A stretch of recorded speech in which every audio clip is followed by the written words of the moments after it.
I know I'm live. There we go. New content unlocked in gallery. Hey there, everybody. How you doing today? How is my audio doing? Actually, I don't know. Hey there, everybody. How you doing today? How is my audio doing? Make this bigger, actually. All right, I think it's doing pretty okay.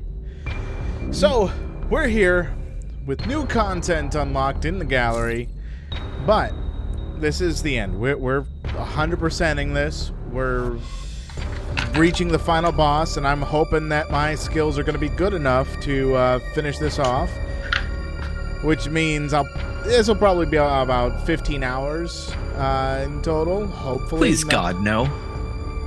No, I mean, look at the time already. It's 14 hours and 17 minutes. Oh, I thought you were going to say you're going to spend the next 15 hours trying to beat this boss. I'm like, please, God, no. I don't have the patience for that. Yeah, I understand. So, about midway through this stream, we're going to be doing something else as well. Or if, I defeat this before... Okay, fine. I'm just going to lower the... Oh, my lord. Audio. Lower the audio? Of what? Of Metroid, because it is just too god dang loud from my ears. Beauty. Right. Oh, hey, look at that source. 15%, 15 frames per second. You love to see it. I don't get why. I don't get why the Discord just defaults my stream to 15 frames per second. Ooh, jeez. That just makes no gosh darn sense. By the way, I'm going to be doing my best to talk about stuff while you're doing this, because I know this takes a lot of concentration. Even when I was fighting him, I showed you like what needed to be done to beat the first stage after the stream last week, and I barely talked, because if I was talking while I was doing it, I wouldn't be able to focus. It was 2 weeks ago, but yeah. Was it 2 weeks ago? No, it wasn't. Last week we just did the 100%ing.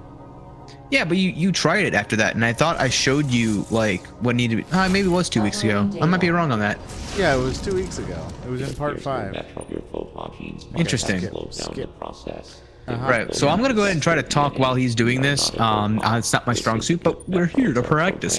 So, one thing I just actually pulled up on Twitter. I don't use Twitter very often, but something apparently just happened with crypto. I don't know. There's a thing on my feed that says something about like crypto crashing, getting rid of like $200 billion in of USD, and I was just like, what? I know nothing about that. And I honestly am kind of surprised. Also not surprised at the same time.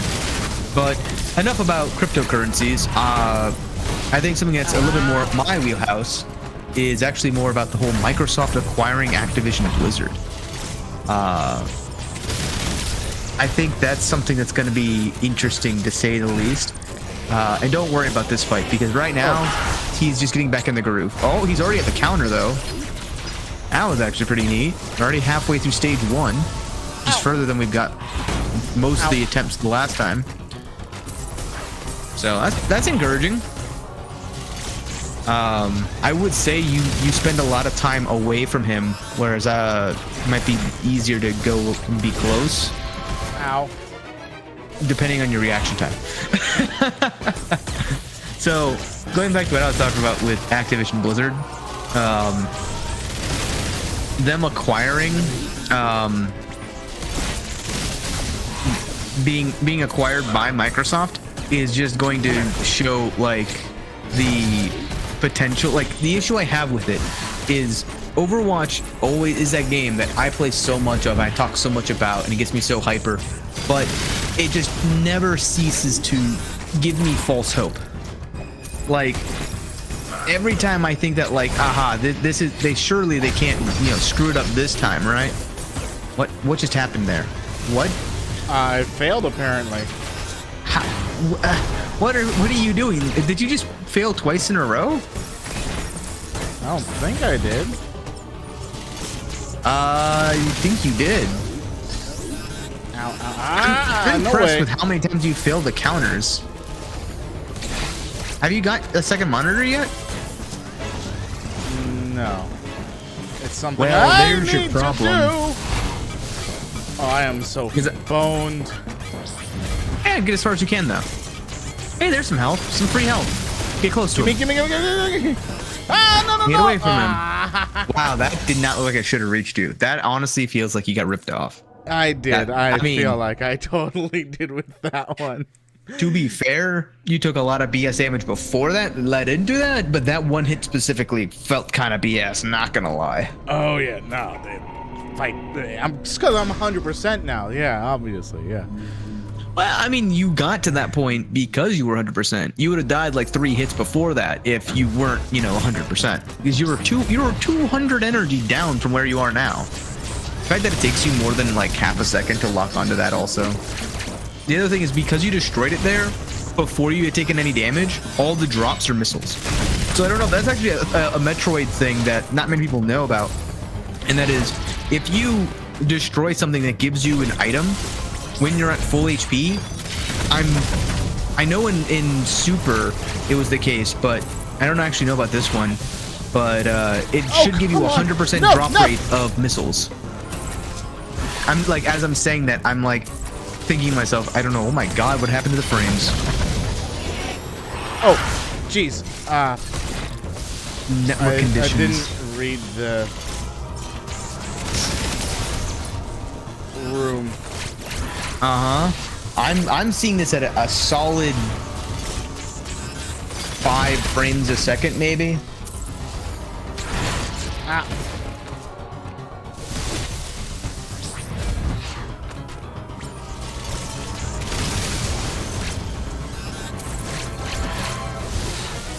I have no idea what's happening. I see a giant black hole chasing you. That was a good destroy. I feel like I'm watching an anime before it was meant to be released. And it's like half developed and just like 3 or 4 frames. Oh, down. Too soon. I have never missed that before just now. The frames that I caught was the one frame you missed completely by a mile. Oh, good, the frames are back. Oh my god.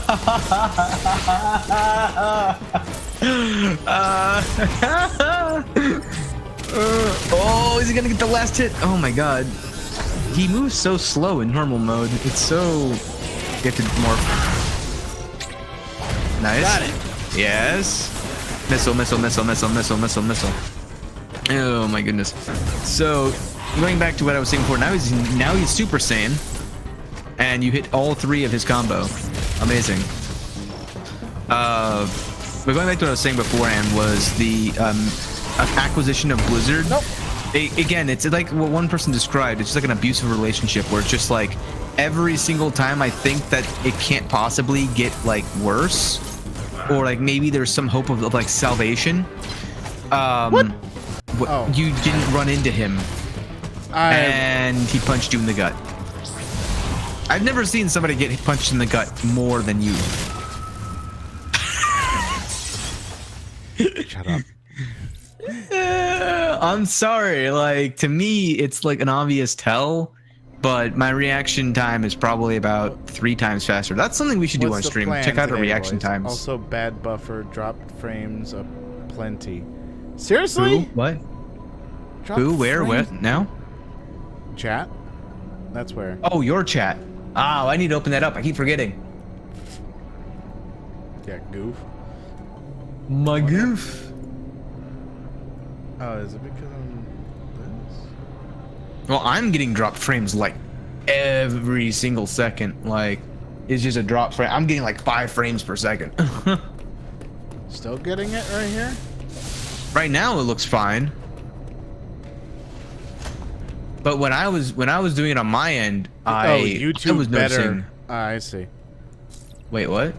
YouTube, Mikkel's just like YouTube. I was like, how did Mikkel change his color from red to orange on my chat? It's like, oh, no, I get it. He moved from Twitch to YouTube. Oh. Yeah, that's the unfortunate part about us doing 2 different streams is 2 different chats. No! Why do you keep running into him when I'm pushing the other direction? Why do you keep running? Why are you running? Oh. Again, the gut punch. I need to make a counter and see how many times you get punched in the gut. Also, being at the apex of that to maximize the amount of damage you take. Stop it! Pro strat. Okay, I'll stop now. I'll stop. Not you, the game. I know, but me saying things is not gonna make it better. Oh man, this is why I go for the power bomb strat personally. Amazing. Why did that open? Why? I pushed X, not plus. Apparently you pushed plus. Apparently you did. This is the thing. So, going back to my discussion before, we were talking about this before stream, but I'm an Overwatch guy. Like 1000%, I'm an Overwatch guy, and I wanted to play Overwatch with my brother. The only downside is, you know, no spoiler alert, I guess, if you don't know this already, but I'm like a mid-plat person. I played it on my stream quite a bit, and all of my roles are like in the platinum range. My brother is, at least on his main, a solid bronze. Stop! And I don't mean like a 1500 bronze, I mean like sub 1000 bronze. I hate you. I really hate you. I fucking hate you. And I don't know if he's talking about me or the boss at this point. He's dead. I recommend the powerbomb strat. I think instead of wasting time targeting it, I think it would be easier for you personally to use the powerbomb. Nah, I just gotta get back into this groove of things. I'm just getting hit with the most bullshit of stuff here. That's all. I'm just getting hit with the most bullshit stuff. I mean, you're not wrong, but at the same time, controller? Yeah, Joy-Con controller. Yeah. Granted, I'm using it as a standard controller, so... That's what I used when I beat him. But... See, the issue with the missile strat is that it's not guaranteed to work. And the main purpose of it is to be able to do that. To be able to, punch. You can never get that timing right. I don't know, but that was an interesting maneuver there.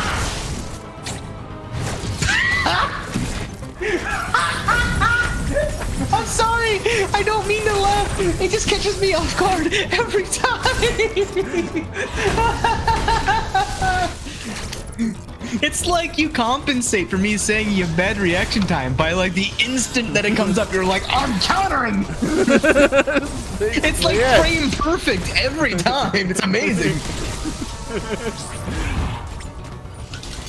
I don't know if it's just luck that you happen to get the counter every time you are already about to counter him, or if you're genuinely just like, I need to counter now at this exact second. The screen changed. I must do the thing. Yeah, that's basically the actual one. So at that point, I don't even know if it's fair to say that you have bad reaction time as much as it is you're like, your brain shuts off. I'm misjudging the time is all. Well, yeah, I mean, that's a timing thing, but that's not also your issue because there's a delay. Like, the timing things are the one reason why I say that this fight is going to be infinitely more difficult for you, is because if you have that delay and you constantly can't, like, you know, compensate for it effectively, this entire fight is timing. So it's going to make you have a much harder of a time. I can't, well... What okay. Okay, weird. Well, usually that happens when you beat the second counter, but I don't know why I did it there. You can just eat this because you'll get your health back, and then... Nope, that's a... Yeah, you're learning. Nice. I mean, hey, as I said it before, right? When I first did this boss, I don't think I did it on stream, which is, I think my stream was all hard mode. And on the hard mode, I didn't take that long, but when I was on my own personal time, I took a long time trying to learn how to beat this boss because he was just that annoying. I had to spend like 14 or 15 attempts. And just judging from my ratio of Kraid to you to this boss, it's gonna take about the same amount of time, if not a lot longer. Then again, when I also did it, I was not, you know, rusty. I didn't have weeks between me playing the game. So there is that aspect of it as well. Yeah. But as we were talking about before, the acquisition to me is going to give me hope that Overwatch could potentially be good. But at the same time, okay, we're in the second transition. At the same time, I feel like it's just an abusive relationship where I feel like the developers know what they need to do, right? And I talked about this in my last stream on my own time, but it's just like they actively refuse to do the correct thing that will make it better. But at the same time, like, a lot of that comes down to just not listening to the community and also listening, like, I don't know how to describe it other than like the bad things they did, they would listen to, and then the good things they would kind of like ignore a lot of the times. But I feel like it also just kind of boils down to internal versus external servers, and them having fixes on the internal servers that just don't get captured. Hey, we're finally in the second stage! Oh my god, you did it! I think I know what I was doing wrong. I was hitting buttons too quick. Wings! Oh my god. I'm just too fast! Nothing goes over my head. My reflexes are too fast. Alright, now time to die. Wait. Go a circle. And dodge. Dodge. Stop!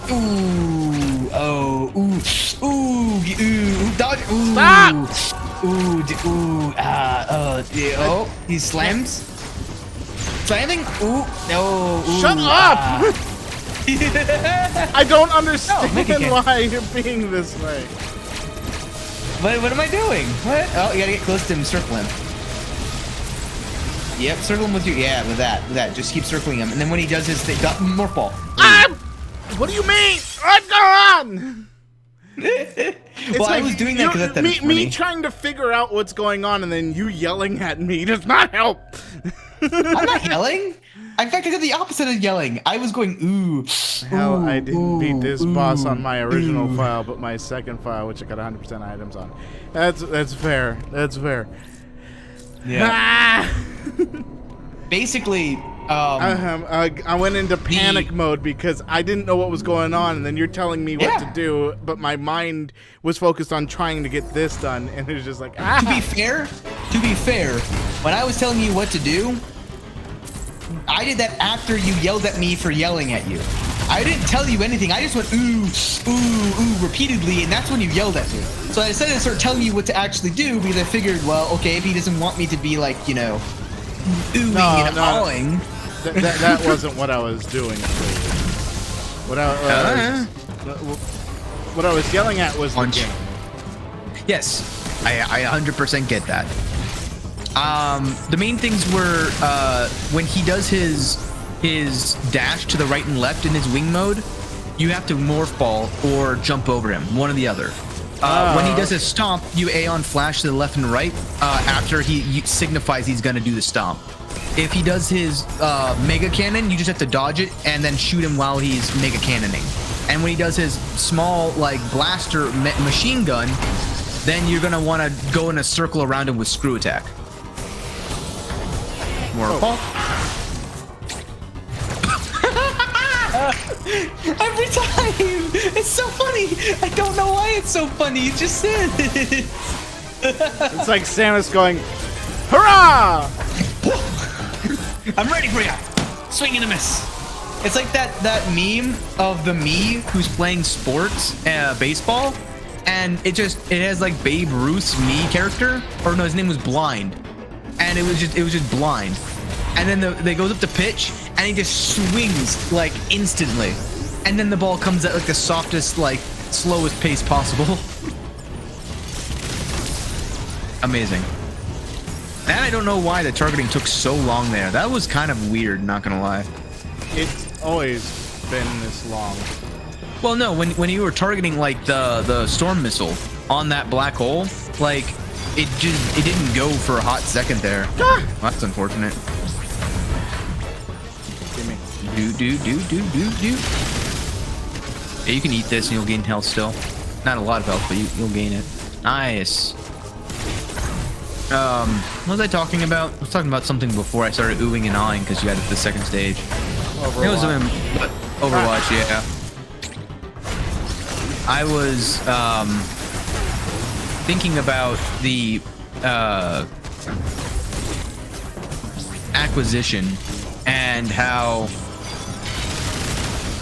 there's a lot of things internally and externally that's like, why was dive an issue for as long as it was? Why was double shield an issue? Why was goats an issue? Why were there really any issues for as long as they were?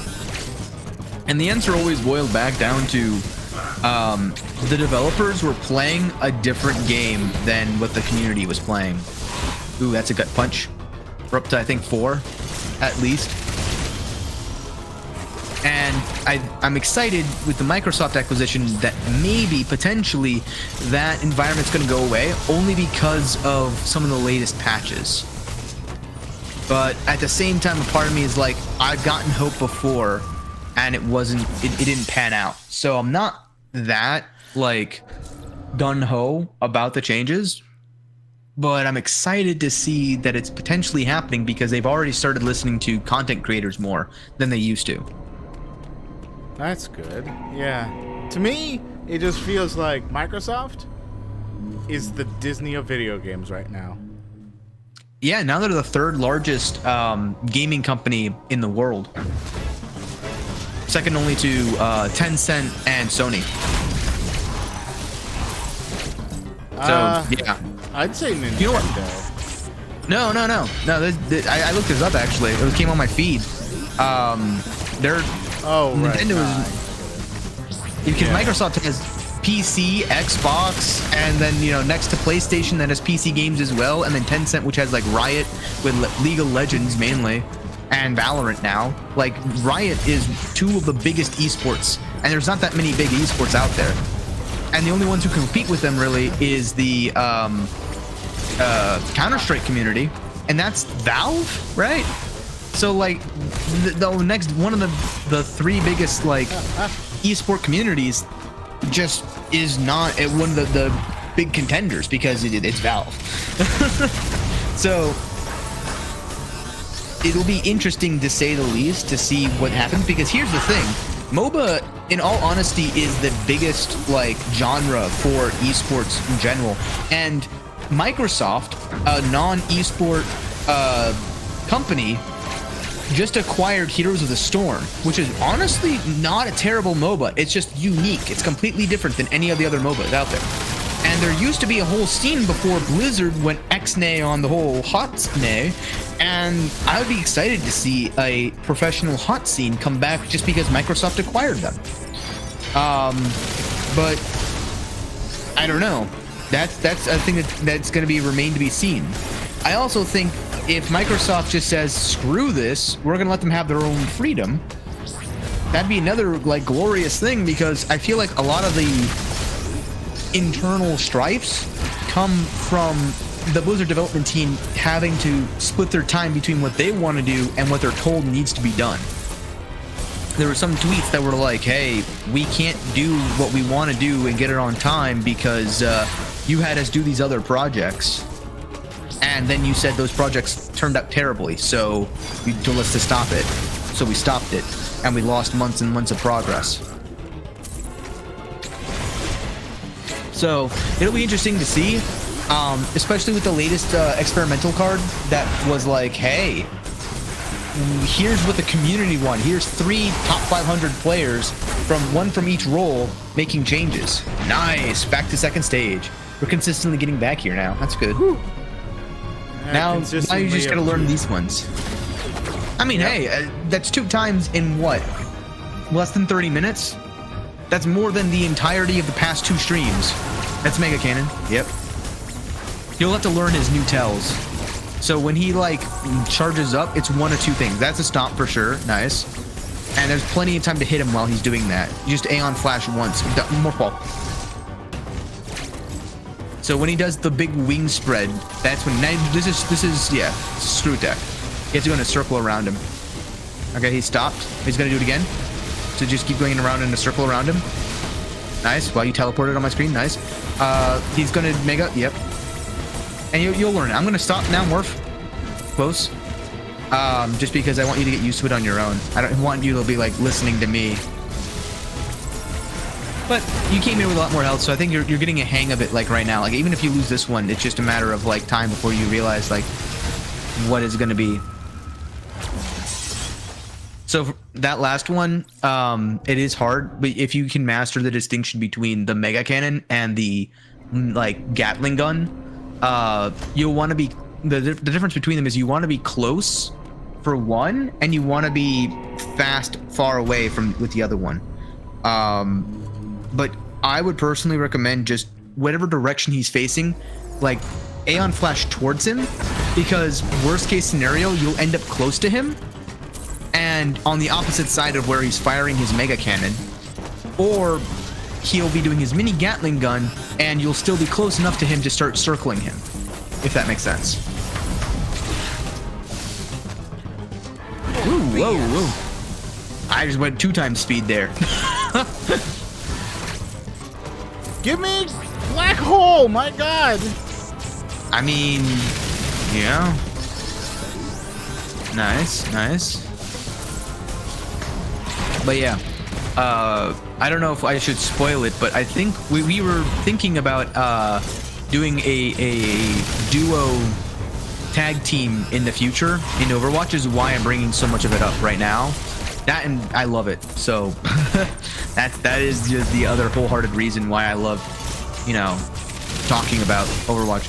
It just excites me because there's so many potential things that they could do. Like, one of the things that I was thinking about was, why don't they add elemental statuses like Warframe has, you know? Like, what if Winston and Hanzo, like for example, Hanzo's so broken.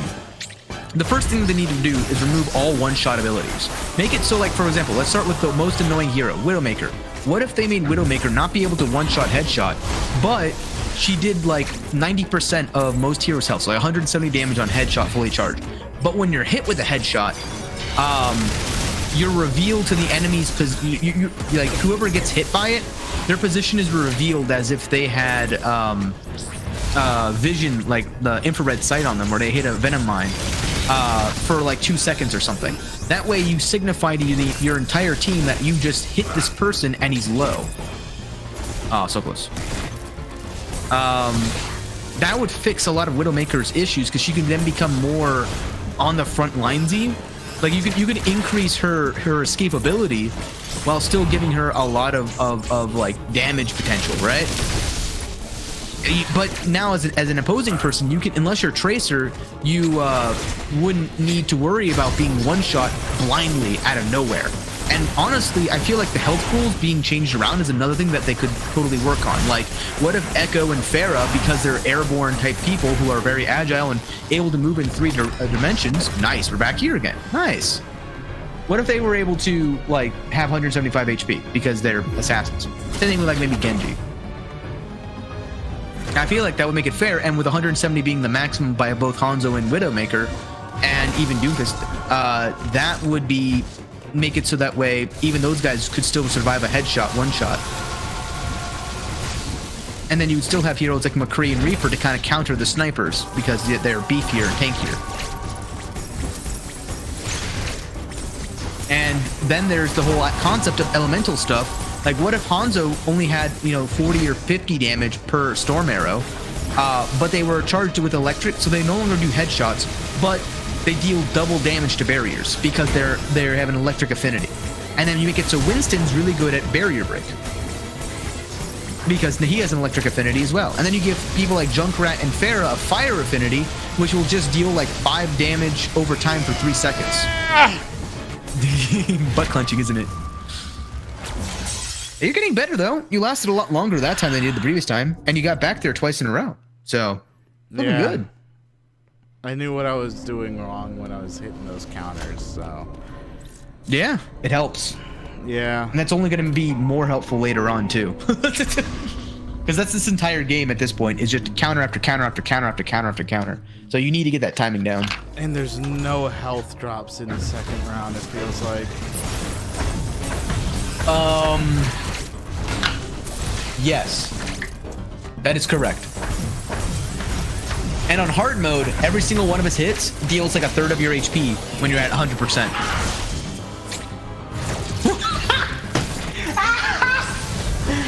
I'm sorry. I don't know why it's so funny, but every time it gets me. I need to have a compilation. We were talking about hiring an editor. Like, I want a compilation of every whiff. I just want a compilation because that's 4 times now. That's 4 times I've busted out laughing at that. That was hilarious. Oh no. But yeah. You got it. No, I don't. I really don't. Look at my health. Yeah, health doesn't matter.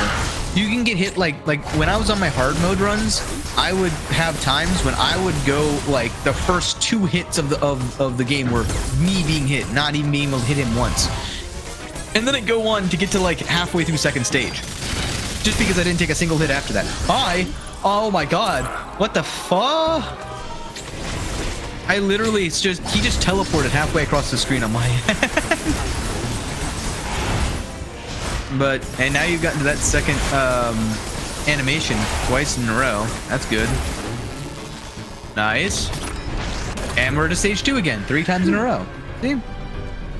Yeah. Like I said, I figured out what I was doing wrong. I was just clicking buttons too fast. Yeah, you're too excited, too nervous. Make off. Ooh. Morph. Ooh, unfortunate.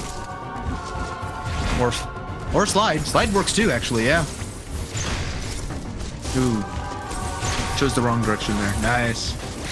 So those are negative circle. So the times that you can do the most damage in this phase is when he's going to do his leap, because he telegraphs it very heavily, and you can be able to charge your storm missile during that time. And that's the second time to do it, is when he does that. Is now you can, right, that second there, you can like charge your storm missile. Then mega. Nice. Charge, yep. Nice. Nice. You're doing good. Now screw. Whee! Ow. I don't think it does more damage to him than it does to you. Yeah, this is the most nerve-wracking part. Every time that I was doing this on my own, I would not talk because I wouldn't be able to talk. Ooh, unfortunate. But yeah, so we're thinking about doing a duo in Overwatch every week, where I'm not even gonna try hard. I'm just gonna be with my brother and just play video games because I think it's gonna be fun. And I honestly think that I need to create a custom what's it called, scene where I have your Pog on the screen as well, and that way you can both be like chatting from the 2 corners. True. That's very, very true. I also don't do a lot of competitive Overwatch anymore, so it'll be nice to play like just casually with friends again. Because again, the main issue Overwatch has right now is I got no friends. All my friends hate the game, so I can't play with them. But like, as I was saying also, just to give ideas, because again, I apologize if this is boring, considering it's a Metroid Dread stream, and maybe I should be talking about like Metroid Dread lore or something, but as much as I love the game series, I don't have that much lore, to be honest. And to me, like, the most excitable thing in terms of like talking about stuff is like game balancing. And the game that comes to mind when it comes to game balance and how horrendous it is Overwatch. But it suffers from the same kind of really? At that second you decide to be an ass? Yeah, it is how it is, though.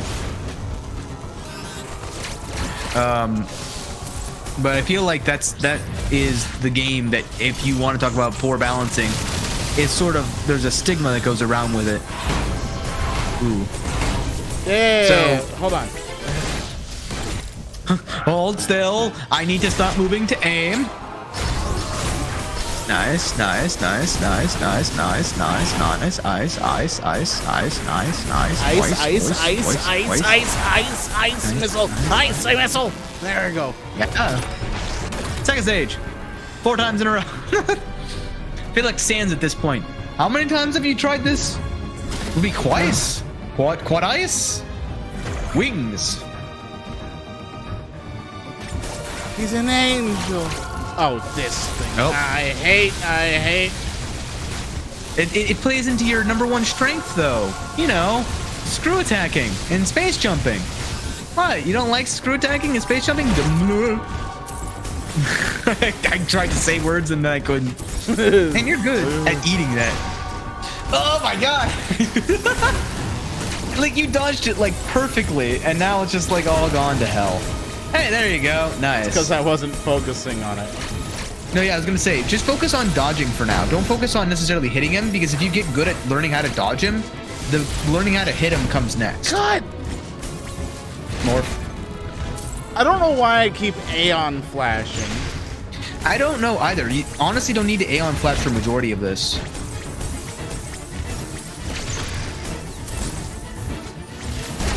And I would do more Storm Missile than you are now. Like, you can hold the locking on while he does 2 attacks, by the way. Stop! Stab it! Whoop. The hard part is maintaining it. Now you just fire, yeah.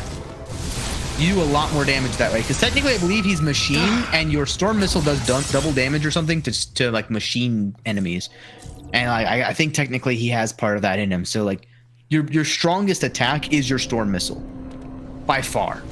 Your Ice Missile does not even compare. I'm not gonna. I'd look that up if I were you. You got the actual ability to do so. Yep. All right. Let me see here. Metroid Dread, strongest weapon, final boss. How to defeat the final boss for Ravenby. A lot of it, play shit, blah blah blah. Arm projectile. Counter enemy with X. Yep. The phase 2 is probably the toughest of the phase of the final battle. Game's ability to fly. Attack pattern should avoid damage while slowly chipping away at his health. We recommend either attacking enemies using your standard beam or by locking onto them with Storm Missile by holding R. I highly recommend Storm Missile, but I know how taxing that could be on your hands. Raven's main attack this phase is shooting his beam weapon. He'll know what to do when he remains static and turns on his laser sights. Yeah, so basically, you just need to get used to the timing of... Nice. Of when he,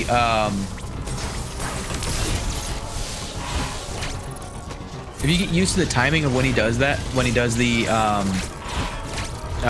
what's it called? Stop the triple combo! Stop the triple cum? Com. Is that what you just said? I said com. The combo? The com. Wombo. Wombo. You had it set to W for wombo. Now he's angry. Why do you like to be at maximum? Every time.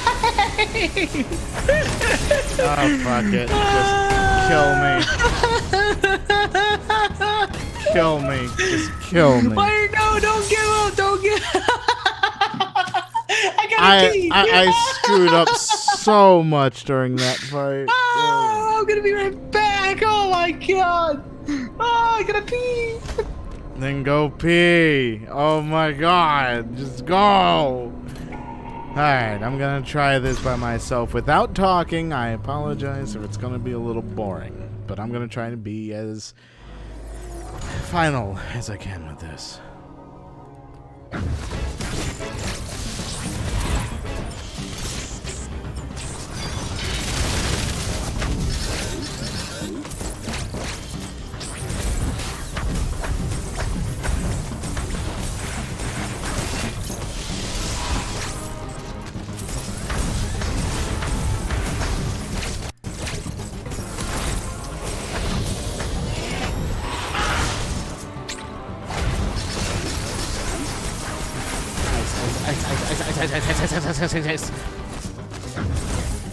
Whoa! Stop!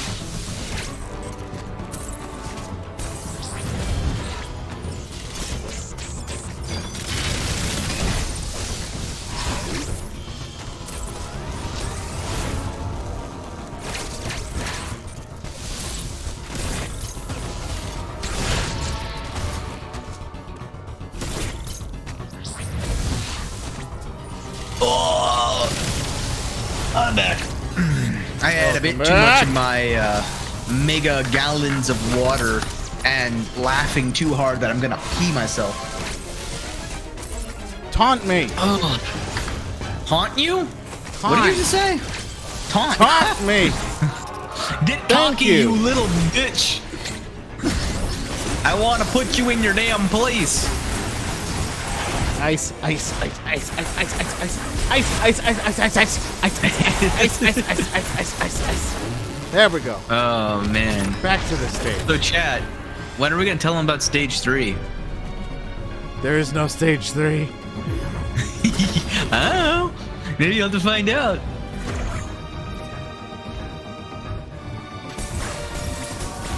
I won't be that mean. So this, yeah, there you go. The locking on makes it a little bit easier, and then the making fire now, yeah. Because even if you only lock on with 3, you still do a lot of damage with that. You just have to make sure not to get hit and not to flash, I think. That's, why do you run away? You don't want to run away because from him. it's happening when I'm in the middle of running away. Oh, yeah, that's why you like you really jump. Tom. I Ooh, that's apologize, but it is very frustrating.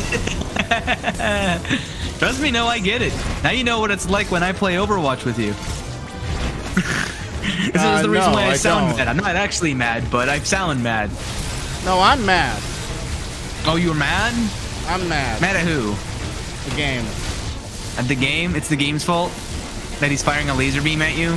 Yes, it's the game's fault that it's so hard. That is so hard. Tell you what else is I don't know what you're talking about. All right, nice. That's nice. I think you actually got farther when this I time. tell you to morph ball when I hit the fucking button. You goddamn piece of shit! The salt, let it flow through your veins. I will. Oh, it's like I know I hit the button and then it doesn't do it, and it's like. Yeah, this comes down to like, to me, it's a combination of I see the times that I'm like, my reaction time would be faster than that. And then I see other moments of just like, well, no, that's just BS. And then it's combination. It's beautiful combination of both, where it's your positioning as well, because you're constantly running as far away as possible at all times during the match. And it's like, because why? I need distance. Why? Because I'm not. I got the delay that I'm working with, so I need to be able to see the timing for things. I mean, I get that, but at the same time, like, I don't know. I feel like you're wasting a lot of time that the game doesn't expect you to waste going into a position that you don't need to be in. And I feel like that's what's making it unnecessarily difficult in certain giving me situations. frustrating is that moment. It's fine though. You live and learn. What?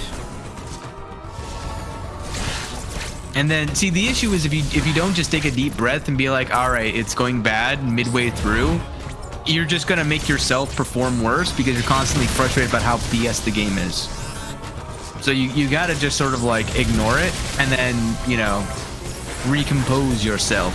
But I know me saying this makes it more frustrating. Yes. Don't think that's lost on me. Because it's sort of like someone having a panic attack and just like, well, just calm down, forehead. Like, oh, no shit. All right, let me just calm. I didn't think of that. Holy shit. Who would have thought? Like, no, I get it. It's easier said than done, but it comes with practice, and there's just gonna be these moments. And it's hard to describe to anyone that who was doesn't go every through missile hitting it, and it always busts with every missile. It wasn't, though. It watch was, the VOD though. back. Watch the VOD. Watch the VOD. Somebody clip it. It's not a video on demand. What? Someone doesn't know how Twitch works. It's called a live stream, not a VOD. Someone can clip it and then send you the clip. That's called a clip. Yeah. The VOD is the entire live stream saved in like a YouTube archive kind of situation, but it's a VOD on Twitch. Also, if you run into the wall, your missiles will fire into the wall before they turn around. I know. That's what happened that other one time. I knew was. Oh, come on. Son of a bitch. You goddamn awful piece of. Finally, you decide to be cocky. You goddamn piece of shit. It sounds like somebody is getting impatient, and it isn't the final boss. Oh no, this is actually just an act. But just. I know. You goddamn piece of shit! I swear to God. Why do you keep ruining the image? You keep pulling back the veil like everyone. I'm not actually angry. Anyway, like I know. You think that at this point we wouldn't be like concerned for your health? Like it hasn't gotten to that stage yet. Like you haven't broken your chair, right? If you break your chair at that point, I'm like, are you okay? We should take a small break. I am not gonna break my chair. I would. I would break your chair for you. Oh, he baited you. Ija baited you. What? My brain just fried your movements. Nice. Oh, so close. So, when's Dad coming in? Should be anytime now. Amazing. All right. I want you to just stop for a second and give your fingers a good stretch, because I think after that last one, you're starting to get tilted. I'm not. What? I really am not. I'm really not tilted. I know you're not, but you are. I'm fine. I'm not tilted. I'm not. People who are tilted say that. I am not tilted. I am 180 degrees. There is a difference here. You're what? I'm not just tilted. I'm all the way upside down. The joke was so bad, you lost me. But I get it. I feel like my headphones are fucking up. That's not good. I gotta do a thing. Hold on. Put audio errors. Oh god, I'm eating my microphone now. Oh, that sounds terrible.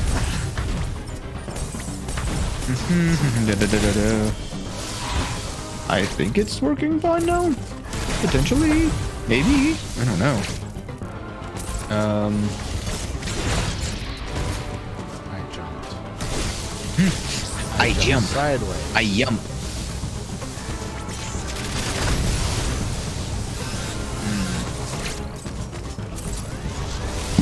Bonk.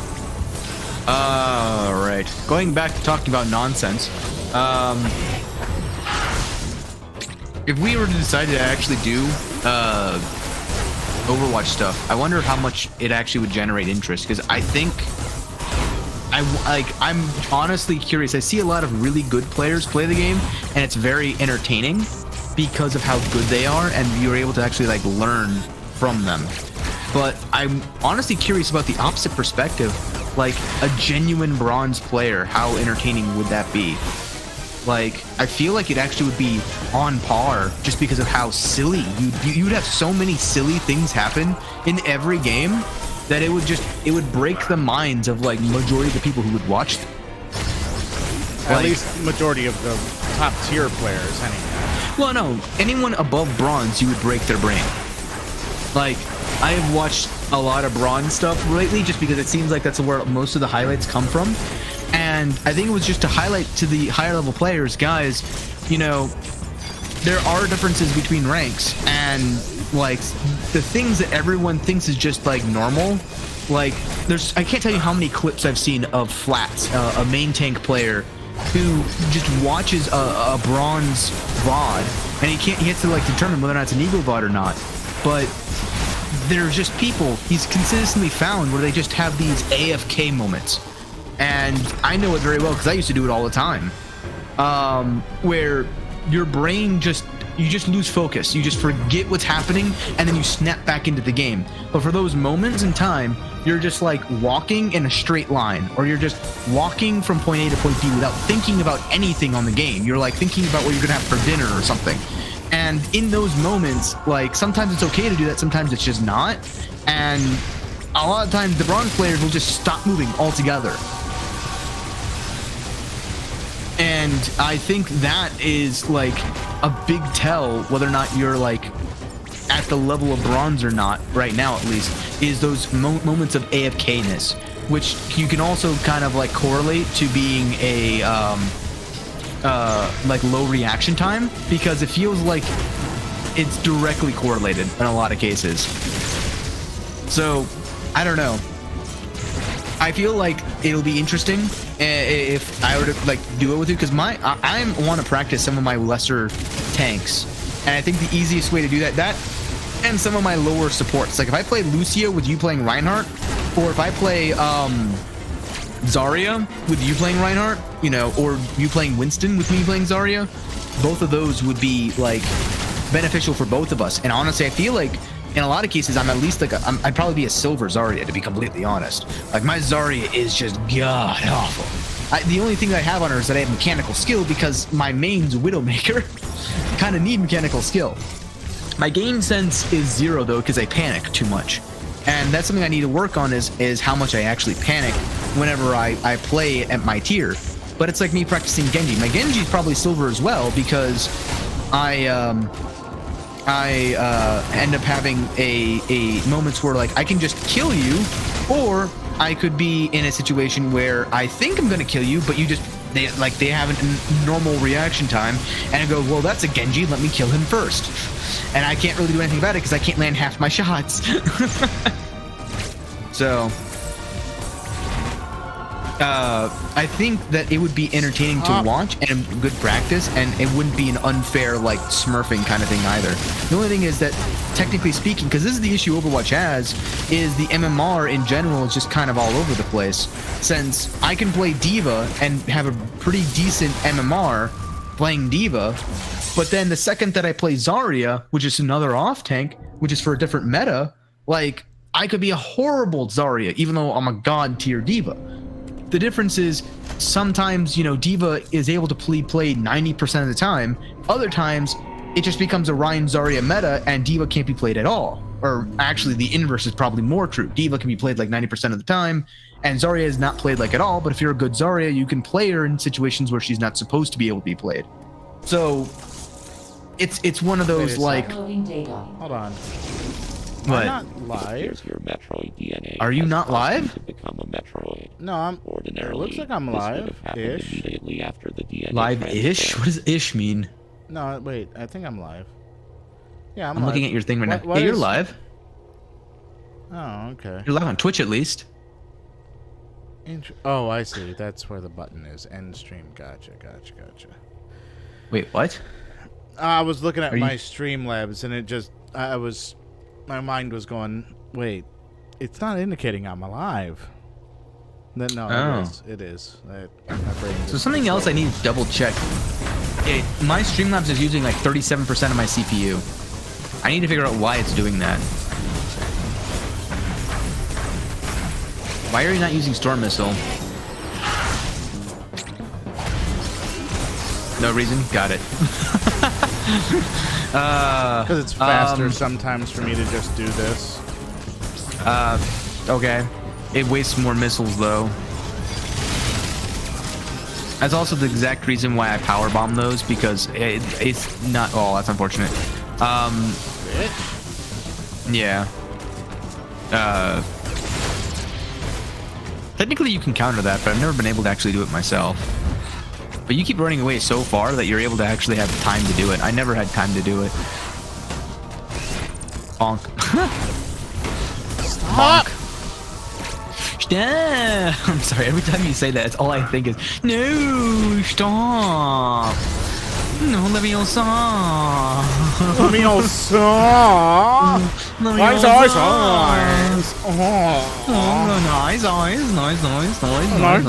Nice. There we go. All right, we're back here. Wait, did I not save my what? It's okay on YouTube. It's okay on YouTube. It's okay. What's on K on YouTube? It's okay. Who's okay on YouTube? Oh, so I mean your Twitch is working fine as well. What is okay? Oh, you're talking about like copyright or something? No. Oh, okay. I mean, I don't know what you're talking about. I don't see your chat because it's on YouTube. Unfortunately, not being able to have your multi-stream up is a little annoying. I don't know if we want to even fix that though, because I feel like it's better if we just have our own streams do our own thing, like a flat Emon kind of situation. But again, as I was also talking about though, the one downside to us like learning Overwatch with double tanks is the whole Overwatch going away with 2 tanks, and a lot of the tanks right now about learning them is learning the synergies between the two. You need a screw attack. I know your advice is always really late. So. Oh well, okay. I know, but it's in my head. It's like one of those things where I'm like, he needs a screw attack. He needs a screw attack. Why hasn't he started screw attacking yet? He needs just say something, please. He's taking so long to react to it. I'm literally in my head. I say it like 3 times before. Stop it! My brain goes, I need to say something because holy shit, it's taking so long. Why is that one so much longer? Well, yeah, because he didn't hit you. So he gives, if he hits you enough, he gives up on that move. But he has to do it twice, unless he decides he doesn't want to. But like most of the time, he'll do it twice. But if he hits you enough with one of them, he'll stop it, and then you'll go on to the next one. Does that make sense?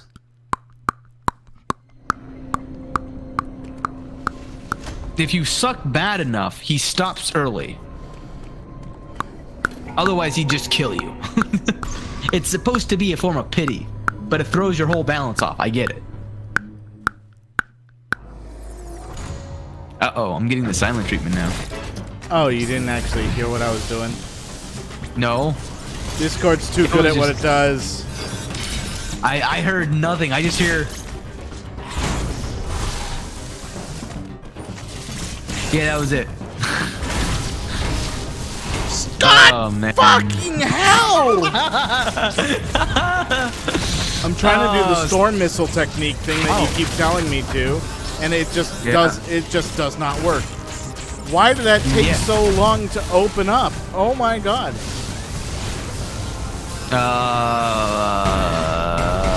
Okay, fine! I also don't know why it takes you so long sometimes to be like, I'm going. Come on! Okay, I hold R, and for like 4 seconds. 4 seconds. I hold R, and for like 4 seconds, it takes for me to even have the orange light pop up for my missile. It's not quick.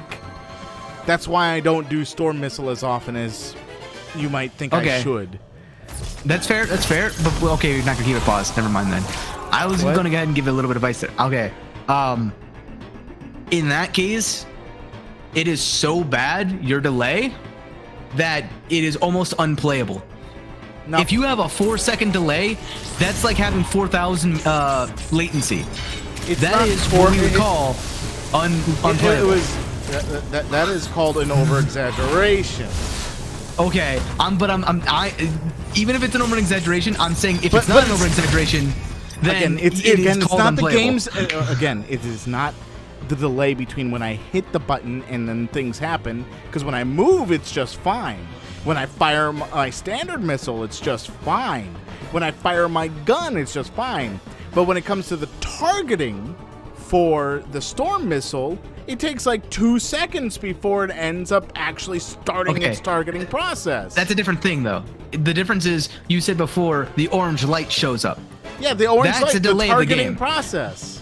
But the orange light showing up is the part that's unplayable. If it's the targeting, there's a set distance where if you're too far away, it won't target the thing. You have to be close enough to target it. No, not. I push R and the orange light that's supposed to appear from my missile launcher, my arm. Right. That doesn't appear for like 2 seconds. Okay, so here's the other thing. You know you can hold it down while looking the other direction?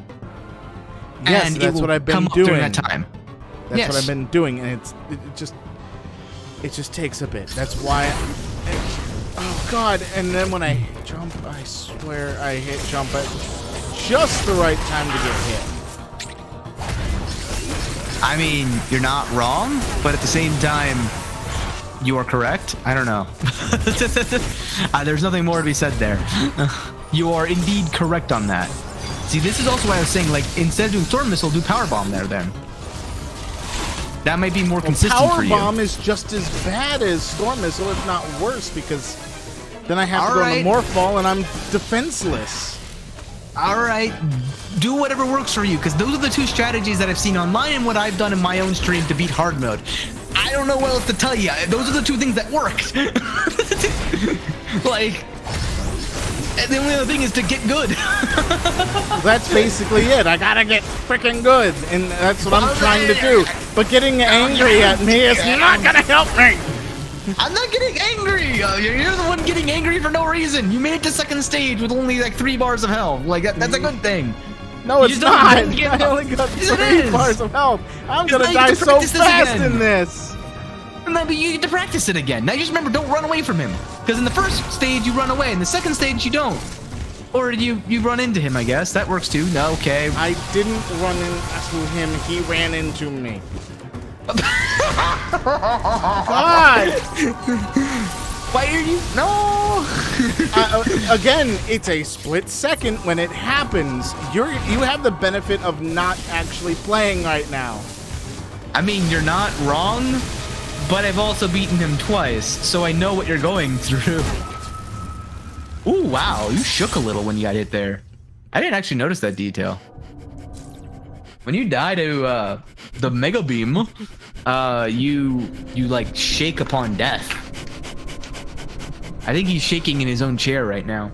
Is the chair broken yet? I haven't heard it yet. You apparently won't hear it. You apparently won't hear it because. Can you hear this? Yeah, I can hear that, but can you hear it on my end? No. You know what I heard? What?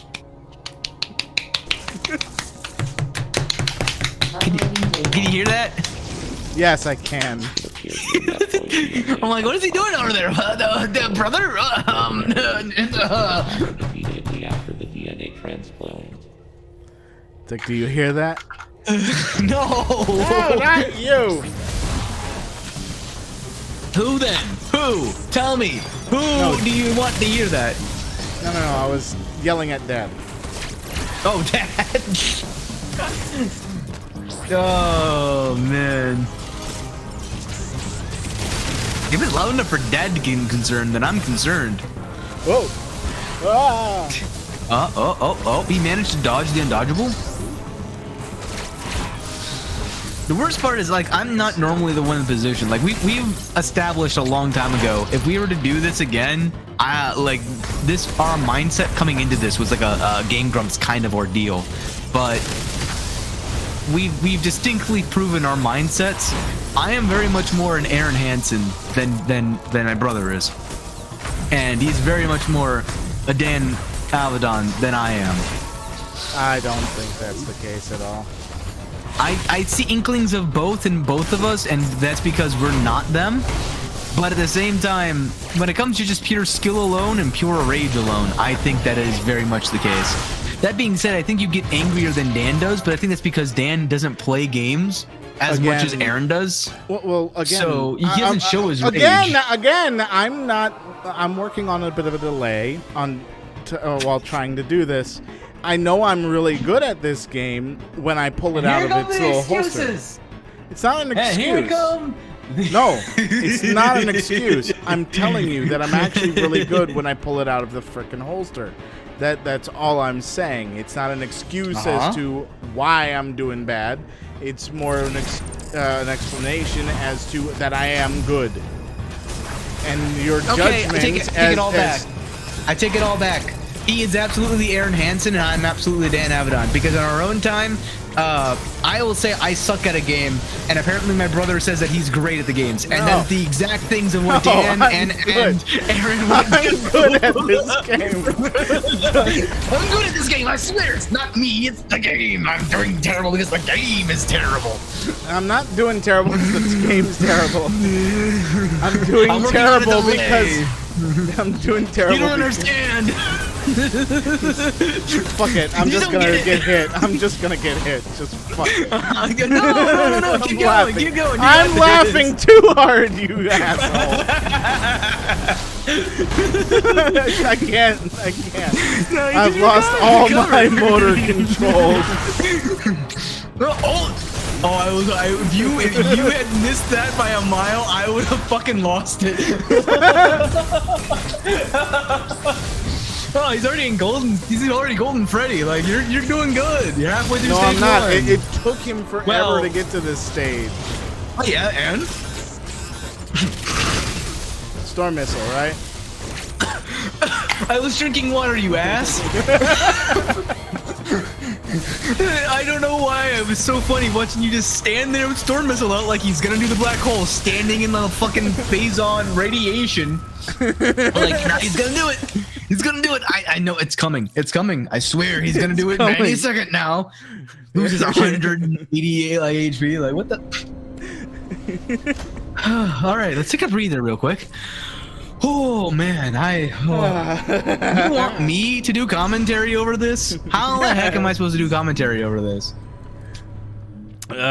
Very efficiently. Efficiently? Not even effectively, just efficiently. That means I gotta use as few words as possible to get maximum like value for my word. What? I'm just gonna let you do your thing, and I'm gonna continue ranting about Overwatch then, because I feel like when you were the most successful, I was complaining my heart out about Overwatch. So let's go back to that. What if there was elemental archetypes in Overwatch? Another thing that people would have to learn, because I still feel like that would make the game a lot more interesting in terms of like, you know, you could go entire builds in lower ranks of like they're doing double barrier. Let's just go pure electricity, right? Like that would be kind of cool in my mind. The only issue with it I have is cold. I would hate cold as a concept because maybe cold would be like Discord, right? Like maybe they make it to where like there's like the issue is I don't want slowing abilities. I hate slowing abilities in Overwatch. Overwatch should not have any abilities that slow down the enemies,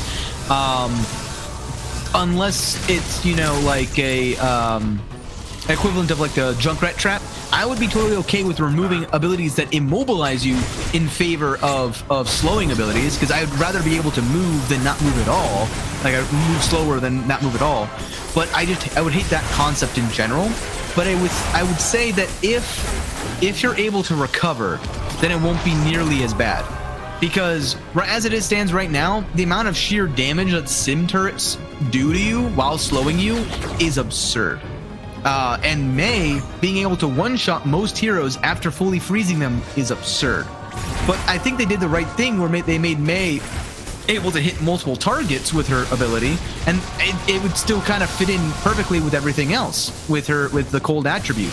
I would think then you just make Sim a cold person, but I would say in order to fix Symmetra, the way you would do it is you remove permanent deployables. So Torque Turret and Symmetra Turret would no longer be permanent. They would be placed down and they would last like 3 or 5 seconds, depending upon which one you're looking at.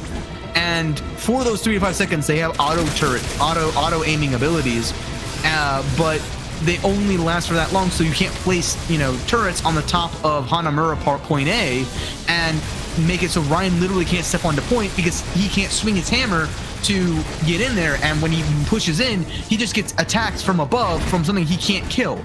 And slows him down so he can't push forward for his team. It's kind of absurd. And the entire time that you're kind of, facing it, like, there's ways around it, obviously. It's not, like, the worst thing in the entire world. But for lower ranks, it is very, very difficult to be able to actually compensate for the lack of mobility, to basically lose control of the hero that you barely know how to control to begin with. Like, that is kind of a death sentence for anyone underneath probably, like, I don't know, Platinum. And I feel like it would be okay if they just toned it down, basically. If they made it so there was a window of opportunity, and they would allow it for a chance for them to buff it. But I think the buff for Symmetra would come from downgrading a bunch of other heroes. So, like, I would say, like, you have fire, electricity, and cold. Those are kind of, like, in place. And then maybe light and dark, where light makes it so, like, all the healers have a light attribute element to them, where light attributes basically give mini buffs, like a 5% buff to any target afflicted with light healing to their health. So, like, if they get, or not to their health, but to, like, healing in general. So if they were to receive healing, they get plus 5% if they are inflicted by the light attribute. And if they're inflicted with a dark attribute, right, then they get like a mini discord or something. And maybe that would be an interesting way to help, like, give them a bunch of balancing knobs and tone down all the damage by sort of creating these new wacky compositions. The only downside to doing that would be overcomplicating the game unnecessarily, potentially. But if they're going to go down to only 5 people per, you can have a little bit more complexity, I would feel like, individually, because you would be able to have it to where they have a like interactions. There would be less interactions in general. Oh, you got pretty far that time. I'd say you're about like 80% through. How long does it go for? Oh my god, it doesn't end. Yes. So remember when you were in stage 1 though, and how it just didn't end until you got the hang of beating it once or twice? That's how stage 2 is. And stage 2 is by far the worst. The next stage is much, much, much easier. Okay, I'm trusting you on that one. The only downside is you're probably not going to beat stage 3 on your first attempt. That's all I'm gonna say. So be prepared for that. But once you get the hang of it, like, you'll get the hang of stage 3 faster than you get the hang of stage 2. Plus, in stage 3, there's something that you can destroy that will actually give you health back. So that also is a big help to being able to learn it. But after a while, like, you're already halfway through stage 1, and you've taken only like 1 or 2 hits from, like, I think the radiation. So, like, you're fine. But going back to what I was saying before, the, like, compositions that you can make, I feel like would be, like, the number one issue that Overwatch has in balancing between different types of heroes is just how strong hit scan heroes are compared to projectile heroes, and how, kind of, to be completely honest, as a hit scan player, how whiny the hit scan player base is. Because if you get a no-reg, that completely invalidates the entire advantage that you have. But at the same time, like, there's no way to kind of balance the two without having it kind of favor the hit scan inherently. Because hit scan just makes it so, for those who don't know the distinction, hit scan versus projectile. Hit scan, as soon as you click the button, the projectile hits the target. And for projectile, as soon as you click the button, it fires something that has to travel a set distance and has a travel speed. So, like, for example, the most obvious one is Hanzo arrows are projectiles and Pharaoh rockets are projectiles, whereas Soldier and Widowmaker are both hit scan, and McCree. So the most generic splitting you can do between the two different archetypes of heroes. Why am I running at like 5 frames a second? I don't know. But the most that you can have is like what's it called? A projectile class and a hit scan class, because every single one can be more or less broken down into those two. And the projectile class can be broken down even further beyond that.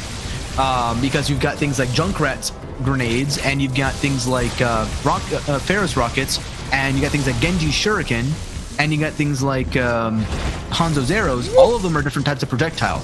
But if you look at every single one of the hit scan, they're all basically the same thing. Like McCree, Peacekeeper, Soldier's rocket, or not rocket, Soldier's assault rifle, Widowmaker's thing, Ash's thing, all those, they shoot and then boom, they're there. But like, all the different projectile weapons have different fire speeds, different fire modes. Like, they're all slightly different. So the inherent advantage you have is the instantaneousness of the hit scan, where projectiles have to predict all of their shots, but hit scan don't really. They just sort of point, click, and shoot. It's a point and click adventure.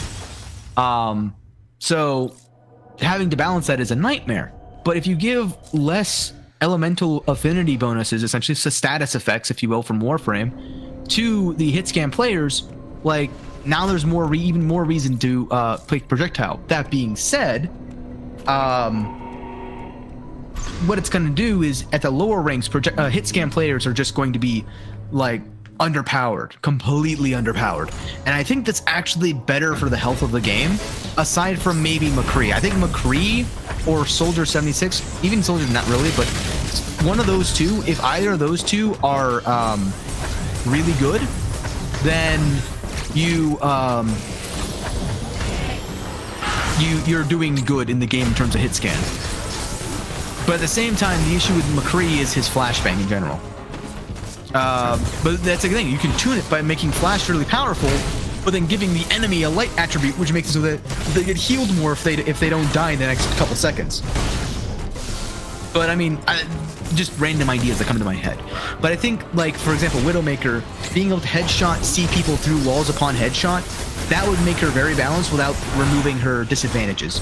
And then, again, if you make it so that way, if you make Hanzo, Pharah, Genji, and Echo all 175 HP, then all of the major assassins would be more or less balanced. Because I mean, and maybe even Sombra, if they actually do the whole rebalance where she does more damage with how she's changed, I think that would be an interesting idea. Maybe you add some sort of, like, I don't know, the whole darkness element that I was talking about, where it basically applies a Discord. Maybe that's what Hack does. It applies a darkness element, and that way it's not just herself who does more damage, but everyone does more damage. But it's not a whole lot of damage, and it does the whole revealing through walls thing. I feel like that would be, they could honestly just remove the whole disabled abilities with Hack, and just it applies, like, you know, some element that just like it applies a darkness element. I don't know if it makes sense lore wise, but I feel like that would be kind of fair in general, and how strong it is. Or maybe just, you know, keep the Hack, maybe, I don't know. Those are tuning knobs that I think could be played with to see how fair it is and how far the Overwatch community can take it.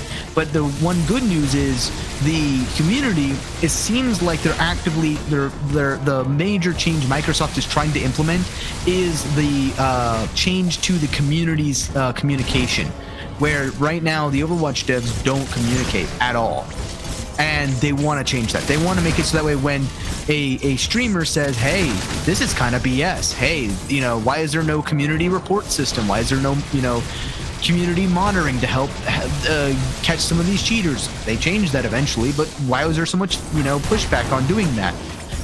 Why don't you have community tournaments where the community can sponsor their own tournaments? Why does it have to be actively controlled by Activision Blizzard?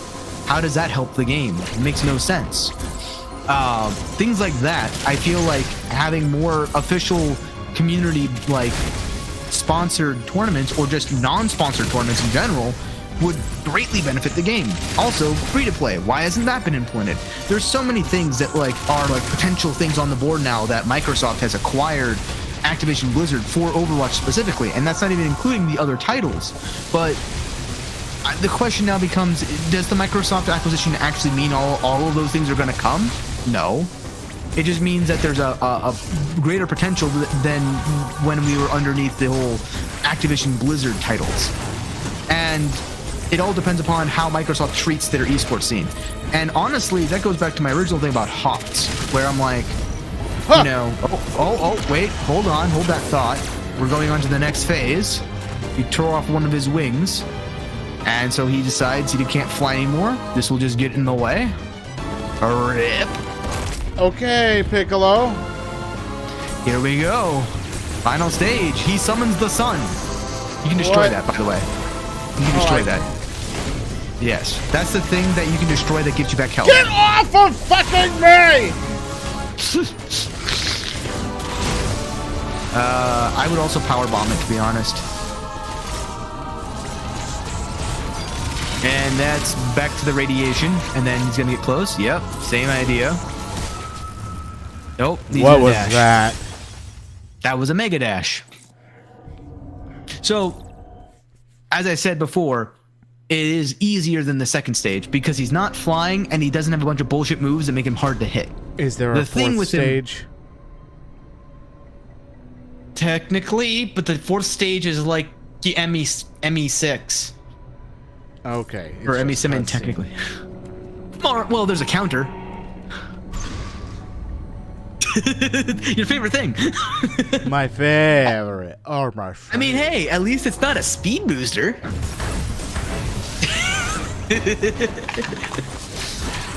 Arguably, I'd rather have a speed booster. I doubt that. Oh, I doubt that so heavily.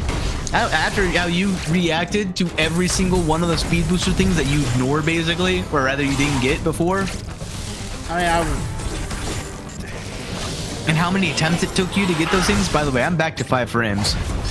Hello, 5 frames. It seems fine on my end. I know, it's Discord. Discord's saying that because of network issues, it's lowering the quality. Okay, it's back. I'm just saying that as, like, both so you know and my stream to acknowledge that, hey, it's not your end, it's my end of what I'm restreaming.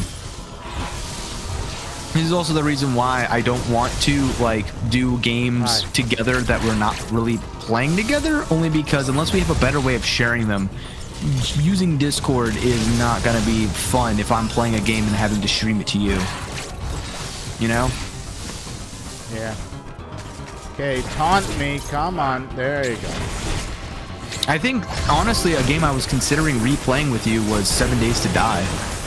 That seemed like there's some people who are getting back into it, and it might be semi-popular now. Oh, yeah. But I would either do that one, or I would do Overwatch, to be honest. I mean, that or any of the other multiplayer co-op games we have, like Raft. But I like the idea of one of us playing and one of us watching. I'm hesitant because of that one issue. Of us not being able to, how did you not get hit there? That was a miracle. But I slid. Us not being able to stream, I know, but like the Aeon Flash looked like you Aeon Flashed through him first. And was like, what the heck did I just witness? I will state though that you are looking a lot more smooth when it comes to the transitions of seeing when the timing is between when you have an opening and when you don't. Like right here, you didn't like. You get hit occasionally, but you don't like Aeon Flash away from his falling attack. You can target him while he's doing his thing, and you slide to not lose your missiles. Like there's so many like opportunities that you're just catching on to, and you're like reacting faster because you're used to it and you're able to see what's coming. And I think that's the ticket to winning this fight is knowing what's gonna come next and knowing how to avoid it, and just reacting to it quick enough, which makes it why I keep saying that like there's a borderline unplayable in this game when you have a delay, because if you're not able to react to certain things because of the delay, then you just lost like half the challenge of this game, because the entire point of it is to time things out. And at the final boss, it's literally the hardest time to try and learn the timings, because this is supposed to be the greatest challenge of timing yet in this entire game. So, by the way, when he dashes into the wall, that's like reminiscent of all the guardians, the shield guardians, when they would cling onto the wall. That was a clever training mechanic that the game gave you, where you're learning how to like snap to the enemies who are on the wall at that exact angle, simply by practicing against those enemies. Where now this final boss does it as well, and makes it kind of, it's just a great callback. All right, we're on to stage 3, and I would either power bomb the sun, or I would storm missile it. But that's up to you. Again, those are my 2 ways of doing it. Do whatever works for you. I'll attempt it. Fine. I mean, it's up to you. Whatever way works for you. Just know that, like, he has to do it first. Yeah, I was expecting him to do it immediately like last time. Yeah. There he goes. Yeah, there you go. See? Now you have to worry about it. Now you can focus on his next attack. The jump. Whoa! What the heck was that? I've never seen him do that before. That's what I was wondering about. No, what? He never. What? Yeah, he did that when I died last time. He dashed upwards? Yes. I've never seen him dash upwards. Wait, what? I missed that entirely. Oh my god. That was incredible. Power bomb. There you go. And this is how you get health back. There's a black hole again. I actually forgot he did this. Ooh, nice. Nice. You still killed it. Fire enough missiles at him and he just dies. Oh my god, Mega Beam! Mega Beam! He does it twice. Nice. This is reminiscent of... Oh my god. He's really pissed. You've got him really far. Oh my god, dodge! Whoa! No. The punch. Black hole. You don't have enough time. Nope, unfortunate. I tried to powerball, and instead of powerballing, I ended up doing a slide, and that is unfortunate. Yes. No, I completely agree, because I've personally done that countless times when I was doing my own runs.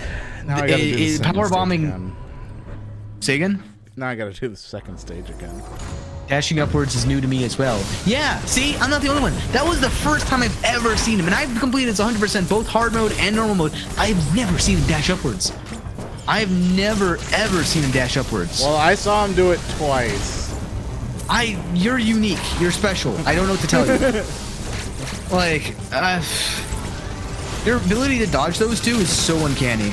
I have no idea how you just dodged all of that. And got away with nearly perfect health, except then you ran into him. Oh. And then got punched. We're at, like, I don't know, 17. And that one ice missile. Come on! I swear you're doing this on purpose.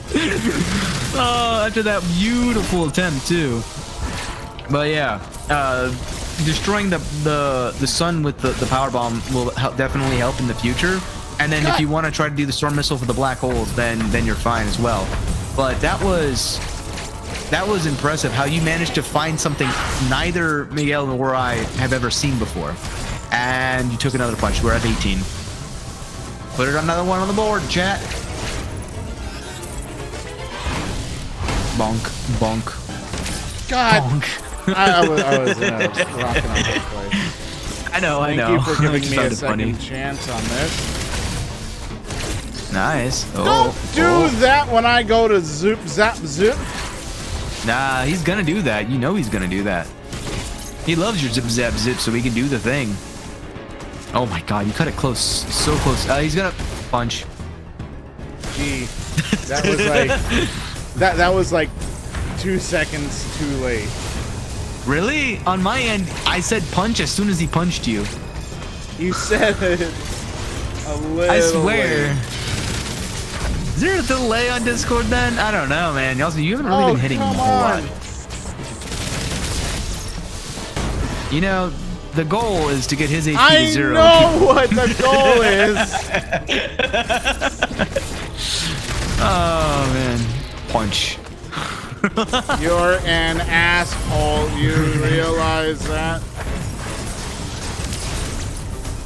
Amazing. But as I was saying before, I want to transition back to Overwatch whenever I can, only because I feel like, again, I don't know what it is about me just rambling and you focusing, but you do a heck of a lot better. Like, you've already gotten to Super Saiyan. As soon as I mentioned the word Overwatch, he turned Overwatch yellow. Like, it's just that special. Meanwhile, when I'm actually cracking jokes at you, you start laughing and messing and running into him repeatedly. Stop it! No! Don't give up! Why do you give up? Why do you give up? It's not me giving up. It's me. You ran into him! It's 15 times! It's me. Yes, why are you resetting? I'm resetting because that was it just felt like a bad run. Well, even the worst runs are great for practice. Like, the amount of times that I was at like 100 HP and was on the first stage still and just continued on and then got to stage 3 and almost won. Like, I've done that at least 4 or 5 times. And it's just because you get into a bad rhythm that it feels bad, but then you get into a good rhythm and then he just doesn't touch you again. Like, you just become invincible, basically. Yeah? And you got punched. Pushed it. 19. Gave up. Yeah. Oh my god, you cut it so close every time. He's blue again. Yeah, because I failed. Does that reset his anger meter? Yes. No. Then don't fail. Whomp. Oh my goodness. Anyway, why do I do that? I honestly, we talked about this after that one stream. I don't usually say but for whatever reason, when I'm like trying to think of things to say without you doing things and without having to think of like my own content more or less, I just default to saying and I don't know why. It is the most infuriating thing. And now that I've said that, everybody who is listening is now going to catch me on every time I say and in the future. And I'm okay with that because I'm upsetty spaghetti that I do that. I don't know why. Fuck. But Overwatch is my default go-to as well again because I don't know. I don't have a good transition anymore. I've used up my transition bank of going to Overwatch from this content because at this point it's just going to be me rambling. Like, welcome to the next. How long do we go for? Like hour of me rambling and ranting about Overwatch. I just said again. God. Would you just goddamn stop the radiation? No, he's toxic. It's like a toxic relationship. You're gonna. Ooh, he dodges the punch. Yeah, he managed to finally dodge the Doom Fist. The Fist of Doom. Why is this run so transitions. bad? Yes. It's probably because you get into a rhythm. Don't give up. No, I didn't you were at give up. 69 I HP. didn't give up. It's like I go and jump. I do a space jump, but then I get hit, and I'm broken out of space jump, and so I'm trying to get out of him, and it won't get out of him because I keep hitting the wall, and it's just the most frustrating situation. That's all. Yes, and being frustrated makes it worse. It's designed to make you frustrated. Don't give in to the temptation. Anyway, I don't know what else to really say besides that's I understand that feeling all too well, and it boils down to just don't get frustrated, forehead, because there's no other way to kind of get over it. You just need to realize that it's gonna happen, let it happen, stop moving a little bit, and then get into a position where it's not gonna happen anymore. And that's the only thing that needs to be said about it, because like that's the only thing I can say about it. I get it. Trust me, I do. It's just an infuriating situation on the whole. And unless you sort of like predict it, I guess, and are able to dodge it altogether, then you're fine. But even the best people like will not be able to dodge it because they don't know what's coming, or they just kind of not think. I don't think he wants to. I don't think he's cocky enough yet. You need to beat him. You need to give him a reason to be cocky. And that getting hit isn't what I meant. But that's the best way I know how to make the enemy cocky. I know better ways. Namely, hit them and make them think. There you go. There you go. You need to give him one or two good old missiles to the face. God. And that's unfortunate. It's fine. We just have to make him, do it again. Now he thinks he's really cocky, He thinks that he can get away with that. He can absorb some radiation while he does that. There you go. Hiya! This gives you more health anyway when you do it again, see? Yeah, it does. Besides, like, given all of that, like, hoopla of getting frustrated, like, you're still gone to the second stage again. Like, I know. And you know what's going to be coming up next, and as long as you're kind of prepared for it, like, stage 3 becomes easier and easier, faster than stage 2 does. And you took, like, I think 10 attempts, and then you got through stage 2. I can see you getting within 5 attempts, stage 3 down. The majority of stage 2's attempts were really not that serious. I mean, that's fair, but at the same time, that's good because that means you can get to it. Well, I wouldn't go that far. I wouldn't say half. I would definitely not say half. I would say there was 1 or 2, but there was definitely not half. There's a lot of yelling and screaming and you going, I don't like this because I'm frustrated, but there was not like half of just like, I wasn't trying. There was a lot of, I got this close and then I gave up because I was at 2 HP and there was no way I was going to be able to beat the final boss at this rate. But I do think that maybe, okay, hold on, you're in stage 2, let me go ahead and start an Overwatch rant. That way you'll be guaranteed to get to stage 3 at least. So going back to what I was saying with Hanzo being, balanced out with electricity stats, I was also trying to think like, well, who else would probably get it? And it would probably be like Genji, maybe. I think I would give him something. That or I would not touch his damage as much or his health as much, maybe. Give him one of those two. But I was thinking people that would be good for it maybe would be people that gave themselves something. I don't know, like Doomfist. I don't know how he would work. I feel like electricity is sort of just like a cop-out, but I feel like the people who wouldn't get electricity would be like Torbjorn, I guess, would get fire.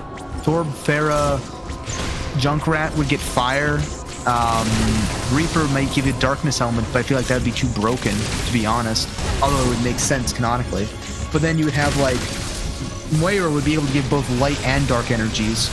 That's a tough position. Oh, that's a horrible position. I only did it once, that's good.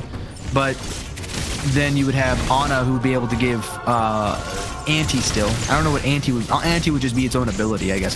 The other issue that Overwatch Fall that has in general is the lack of definition. Every single ability is unique, more or less, and has a unique interaction with everybody. It makes the game absurd every time they add a hero that there's an exclamation mark powerbomb, nice. Amount of new interactions in the game. And make a cannon, oh, oh my god, oh my goodness, make a cannon, oh my god, he's good. All right, make a cannon, oh my god, make a cannon, oh my god. Okay, we're good. Anyway, dash, mega dash. I can't even focus when you're on this stage. I'm just so flabbergasted by what's happening. Oh, you walked into that almost. You're back up to 369. Nice. Get close to him and then run away. Nice. Punch. Nice. Oh, unfortunate, but that was less damage, so you're fine. Jump. Woo! I feel like AC. the space jump should have. Uh-oh. Mega cannon, mega cannon, mega cannon, mega cannon, mega cannon. Whoa! He's gonna do it. Oh, he didn't do it. He did radiation instead. It's fine. You're good with that because you get healed back. Now you just Only need to do if I enough hit missile the black damage. hole. Oh, he's gonna punch. Wow, that was amazing storm missile. But Don't. I want to say something, but he's gonna mega dash, but you're gonna heal up. It's fine. Oh, mega cannon! Point blank, mega cannon! Motherfucker! Yep, perfect. Oh, that's unfortunate. You got this, though. I believe in you. I believe in you. No, I believe he's gonna punch. you're still alive. You're still alive. You got this. You got this. No. You got this. You got this. He's gonna give you the sun. Give them power bomb treatment. Give him the power bomb treatment. Right now, dodge. You dodged him by ducking under him. That's good to know. You can duck under him. I didn't know that, actually. Hey, new strat, right? You've got a new strat. Yeah. I just gotta go through the god awful second stage again. Yeah, you do. Yeah, Granted, you do. the first stage sometimes just gets really annoying because it doesn't go through the things as fast as I'm used to them going through. Yeah, when you get so good, you become impatient. I know what you mean. Like that right there. Well, I mean, like sometimes it'll just be like really fast. Yeah, well, it's because you do a lot of damage really quickly, and then other times you just focus on not doing enough damage, or you miss a counter or something. But now that we're back to the calmer stages. It's Super Saiyan mode. That's what I'm talking about. Well, Super Saiyan mode is annoying just because it's not easy to tell when the next stage is coming, right? You can't predict when he's gonna ask for a counter, when he's gonna taunt. Yeah, exactly. Unless there's some Sometimes sort of it's like tell. super early on, and other times it's really not. I really feel like it's the amount of damage you do to him while he's invincible. Like, you don't actually do damage to him, but like he has some sort of like counter of like if he takes enough damage, then he starts to get cocky because he's, you know, taken enough damage and not gotten any damage done to him, right? Like, he's literally invincible, and if I'm sitting behind an invulnerable shield, I'm gonna get cocky eventually, right? Like there. Like, that was relatively quick, but you did a lot of damage to him, and you missed it. Unfortunate. But now that we're in the calmer stages, I'm gonna start my rants up again because, you know, rant watch. There's a better way of saying that, That sounds and like I'm a good too YouTube tired. channel about Overwatch, Rant Watch. Well, I mean, there would be no end to content, but it would get kind of repetitive after a while, I feel like. Because it's the same issues over and over again, just with a new skin. Well, like, yeah, but because of the name itself, it's not necessarily specifically Overwatch, but it's that it started with Overwatch kind of thing. I mean, that's fair. He's getting cocky again. Nice, got rid of his shield. Now you need to get rid of his cape, and then you'll be next. Your cape is getting in your way. Let me help you get rid of it by punching with missile beams. Yeah, you're gonna need to work on your rants. That needs some serious work.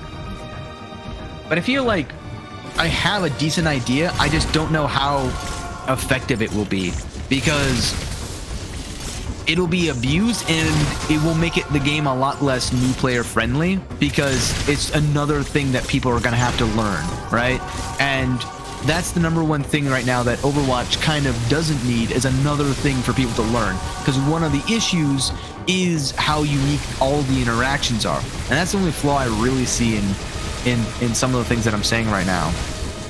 But to hear people like say that there's no new ideas possible, to me is like, no, there's just none that are in the current sphere of thinking of what people are used to.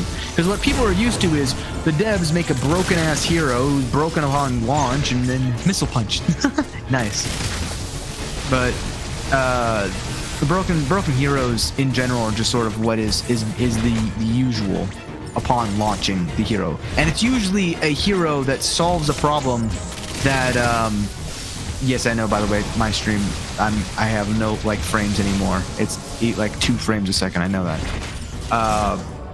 But they're just used to that issue. It's such a non-issue at this point that it's just almost expected. And I feel like that should not be the case.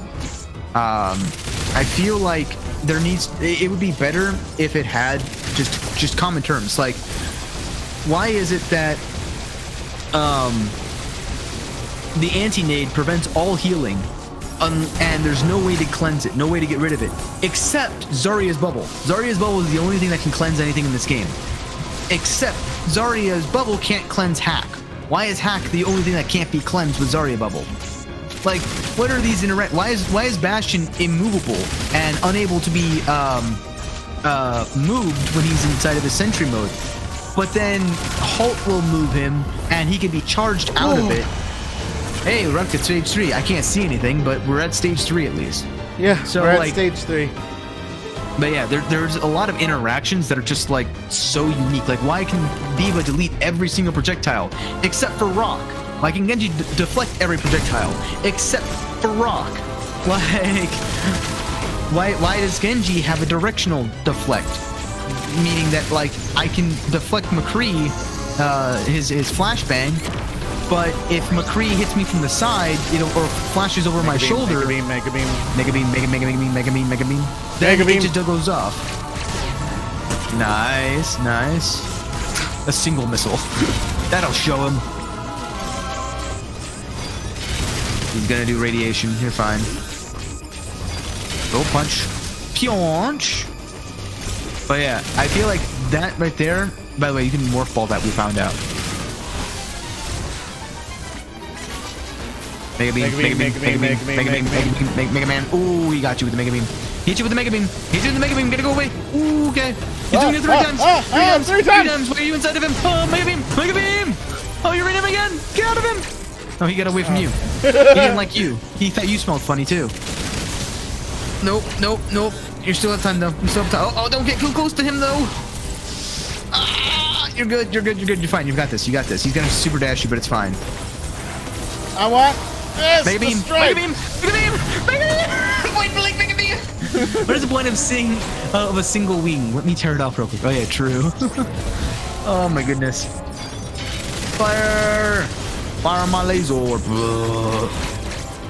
Nice. Dash. Whoa. Oh no. The sun, give him the power bomb treatment. He's walking towards you menacingly. Oh, he's gonna punch you. Oh my god, Scoob. Oh my god. Kill him with fire. It's just radiation, you're fine. Nice. Uh-oh. You're good. Alright. Mega beam. Oh my goodness. Oh, mega beam. Number round 2, number round. Oh my goodness. He's going for round 3 of mega beam. Mega beam. Dashing. Whoa. He dashed upwards again. What is that nonsense? He's hacking. Power bomb. Oh, you're really slow on this one. Oh my god. Oh god. He's fine. He backed off. He realized that he was no match for you. You're too good. I hear that you killed it, but I can't see it yet. It's just radiation. You can charge it. It's 5 frames over here, but Oh, that did you was, not counter him? I got too excited. Oh no! It's fine. You got this still. I can't see what's happening anymore, but I trust that you got this. I'm not gonna say anything aside from you got this. You got this. Mega beam. Oh! Counterable. Nice. More counters. Nice. Nope. Oh no! Oh, it's unfortunate. You got this though. So you got this. I can't see what's happening, but you got this. I believe in you. Don't rush it. Don't get impatient. There's more than, now you know that there's more than one counter. You still got a lot of health. It's fine. Don't even worry about it. Just yep. Okay, here we go again. Okay, here we go again. Let me know if it's good. Good. Sounds good. Oh, what's this? Oh! Cutscene. Have we gotten to the cutscene? I got grabbed. I think you got I'm the grabbed. cutscene. Did you truly believe you could defeat me? You overestimate yourself. What? Oh, I'm back. I can see. Yeah. This is no it. longer serve any purpose. Even your Metroid DNA is no longer necessary. Do you know why? Do you want to know why? I'll place it from here. It is because I now clone an army of the most powerful Metroid of all, Samus Aran.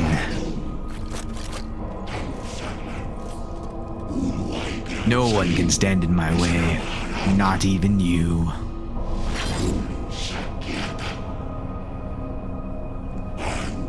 Foolish daughter, leave the galaxy to me. Close your eyes and rest.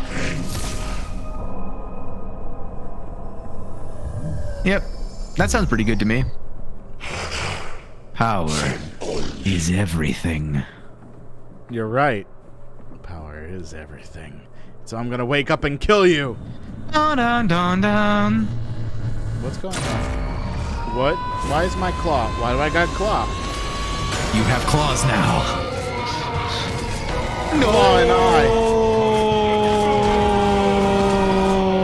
What the fuck? What the fuck? What the fuck? What the duck? What the why? Oh, everything's turning. Whoa, my entire stream just died and came back. What just happened? Am I still alive?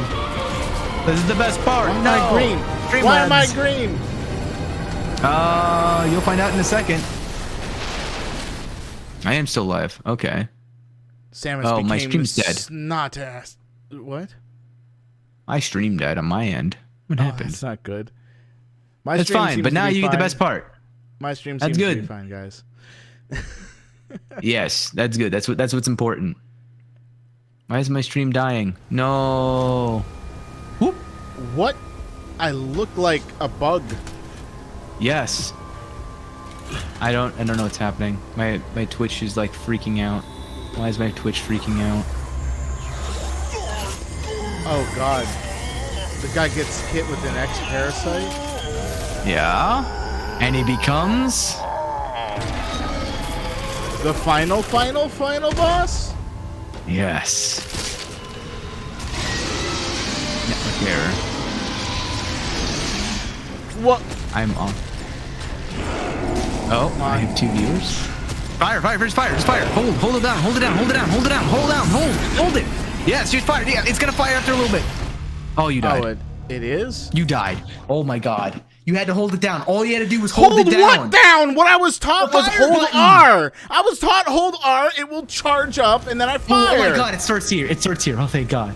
Oh my god. Just hold the fire button down. Oh, the fire button? Yes, you gotta fire. I have to end my stream real quick.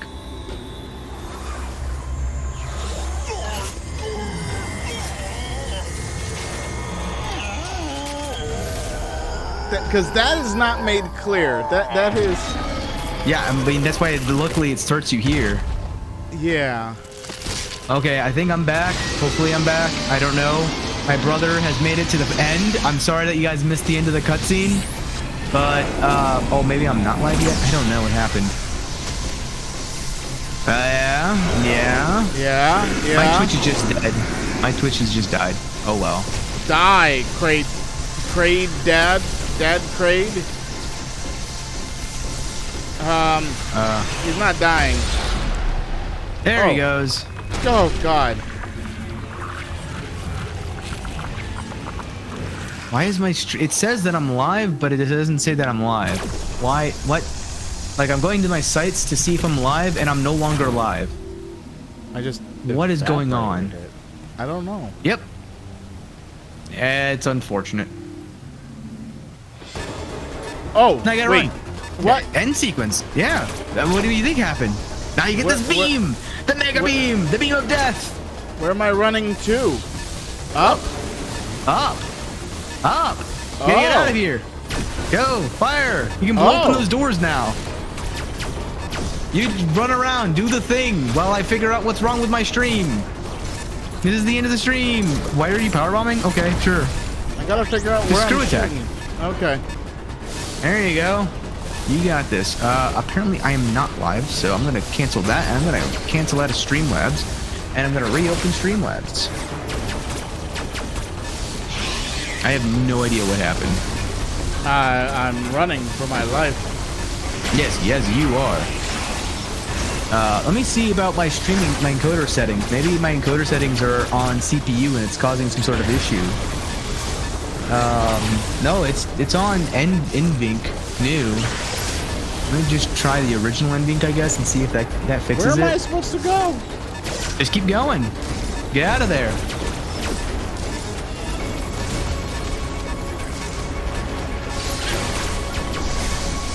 Let me see about if this will work. Yep. Get down. Yep. Down. Okay. Yeah. Oh, apparently not. Go up. Go top left. Top left. Top left. Top left. Top left. Top left. Top left. Top left. Top left. Power bomb. Am I live again? Hello, people. My brother beat the boss. He did the thing. Charge beam it? No. Oh, look at your map. Go to the right, I guess. Go down to the right. Go down to the right, and then go the long way around. Yeah. Yeah, just keep going the long way around. There you go. Hopefully I'm live now. Hopefully everyone's seeing this. I don't know why Streamlabs is just not working for me anymore.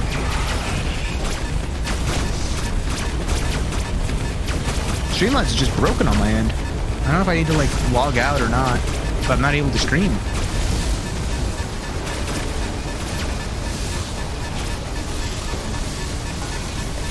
I'm gonna die.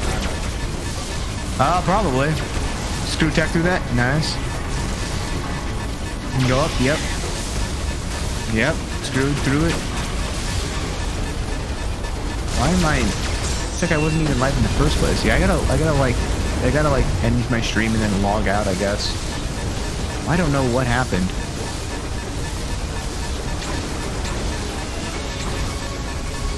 Alright, guys, it was nice knowing you.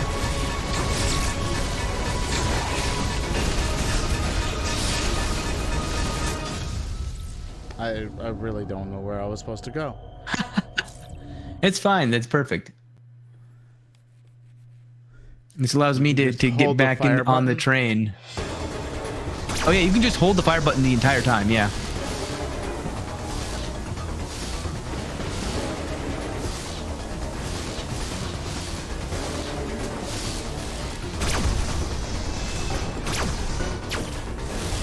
Okay, I apologize for being silent, even though I'm supposed to be the one talking a lot of this. But I'm mainly doing that because I'm trying to figure out my own stuff. So I apologize in advance. I don't know why it's doing this. Doesn't make any sense. It says that it updates all the stuff for all the things, and then it just doesn't. Maybe I should like try to like log in specifically to Twitch, since my YouTube doesn't seem to be doing a thing. Oh wait, I'm live. Am I live? Is it working again? Oh, it loaded for like half a second, and then it said no.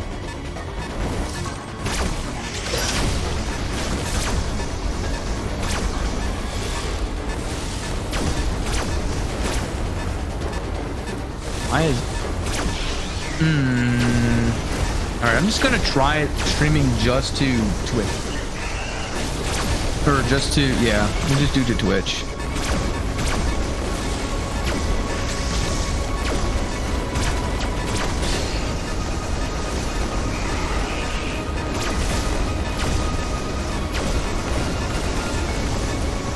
Oh. You can choose that now. Interesting.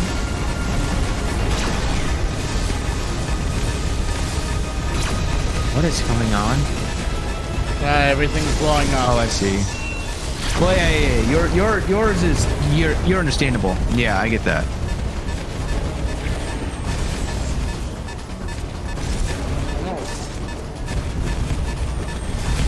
Down. Woo!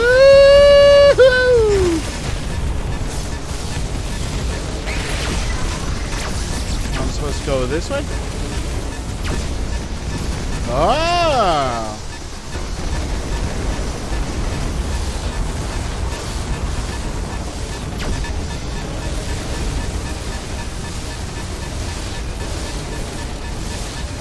Oh my god.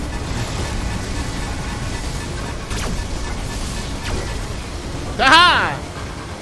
Hey, you made it. Nice. There's a door you haven't been able to open yet at this point. Okay. Don't You will drain the ship of its energy. You'll drain it of energy. Oh. Uh-huh. You're basically fucked. Except the ghost is here. The ghost of Christmas past.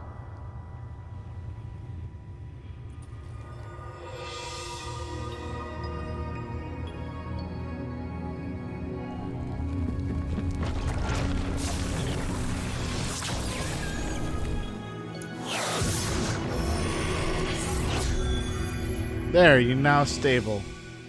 Again. Sort of. Yep.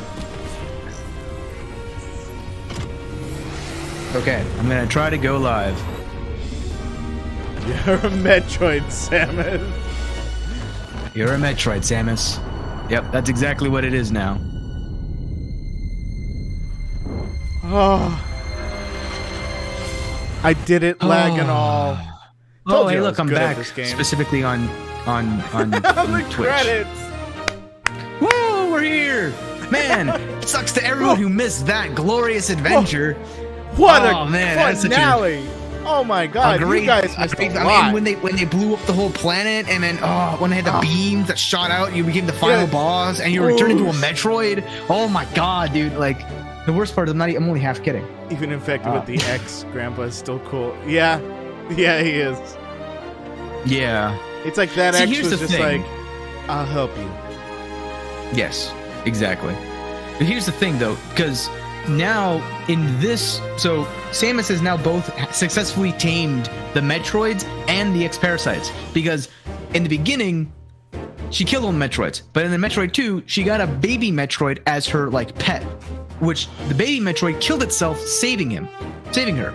And then in Metroid Fusion, she got the SAX to essentially like her and ended up killing itself to save her. And then in this one, she gets another X-Parasite to save her, but now she gets to keep it like a pet like she did the first Metroid. So she's just Samus Aran, tamer of the most dangerous creatures in the universe. I don't think it's kept as a pet as much as it's infused with her biology. No, because the whole reason why she was able to absorb the X-Parasites was because she was infused with Metroid DNA, and on a microscopic level, her Metroid DNA was eating the X-Parasites. So she's not like a part of them as much as that every time that the X-Parasites try to take her over, she consumes them like a Metroid. So Right. it's not that she's an X-Parasite, it's that she's able to eat X-Parasites at a molecular level. The point was more that the X-Parasite is not around to be a pet. But in this case, no, I guess the X-Parasite died, didn't it? Yeah, it infused itself with Samus so that Samus doesn't drain the ship of energy. Which is also kind of unfortunate in the sense of like what would be amazing is instead of pulling the normal Metroid stuff, if they just made it so she reverted back to Metroid form, but gave her a ship that was capable of withstanding her Metroid form, and then she just goes around and basically just destroys everything because she's got literal Giga Death Beam as her main weapon. Like, what can beat that? What can beat Mega Death Beam? Nothing. Even the obstacles all bowed before the Death Beam. Exactly. I mean, it's as powerful as the Rainbow Beam, but even the Rainbow Beam only lasted as long as the final boss of the Metroid Queen, or Mother Brain 2, whatever it was. Yeah. Like, I don't know. But there's always the iconic super mega last parasite that always you have to fight. But hey, you finally beat it. I did it. I've done it, and it's all good. Oh, jeez. I just That honestly took nice. That honestly took longer than I thought it would, and I also ended up only streaming to Twitch apparently, because oh, no. It even though I had the multi-stream stuff active, I guess it wasn't actually active. So that is what it is, I guess. But At this point, I don't really care. Yeah, I guess there's that. Now to beat it on no. If I do beat it on hard mode, it'll be on my own.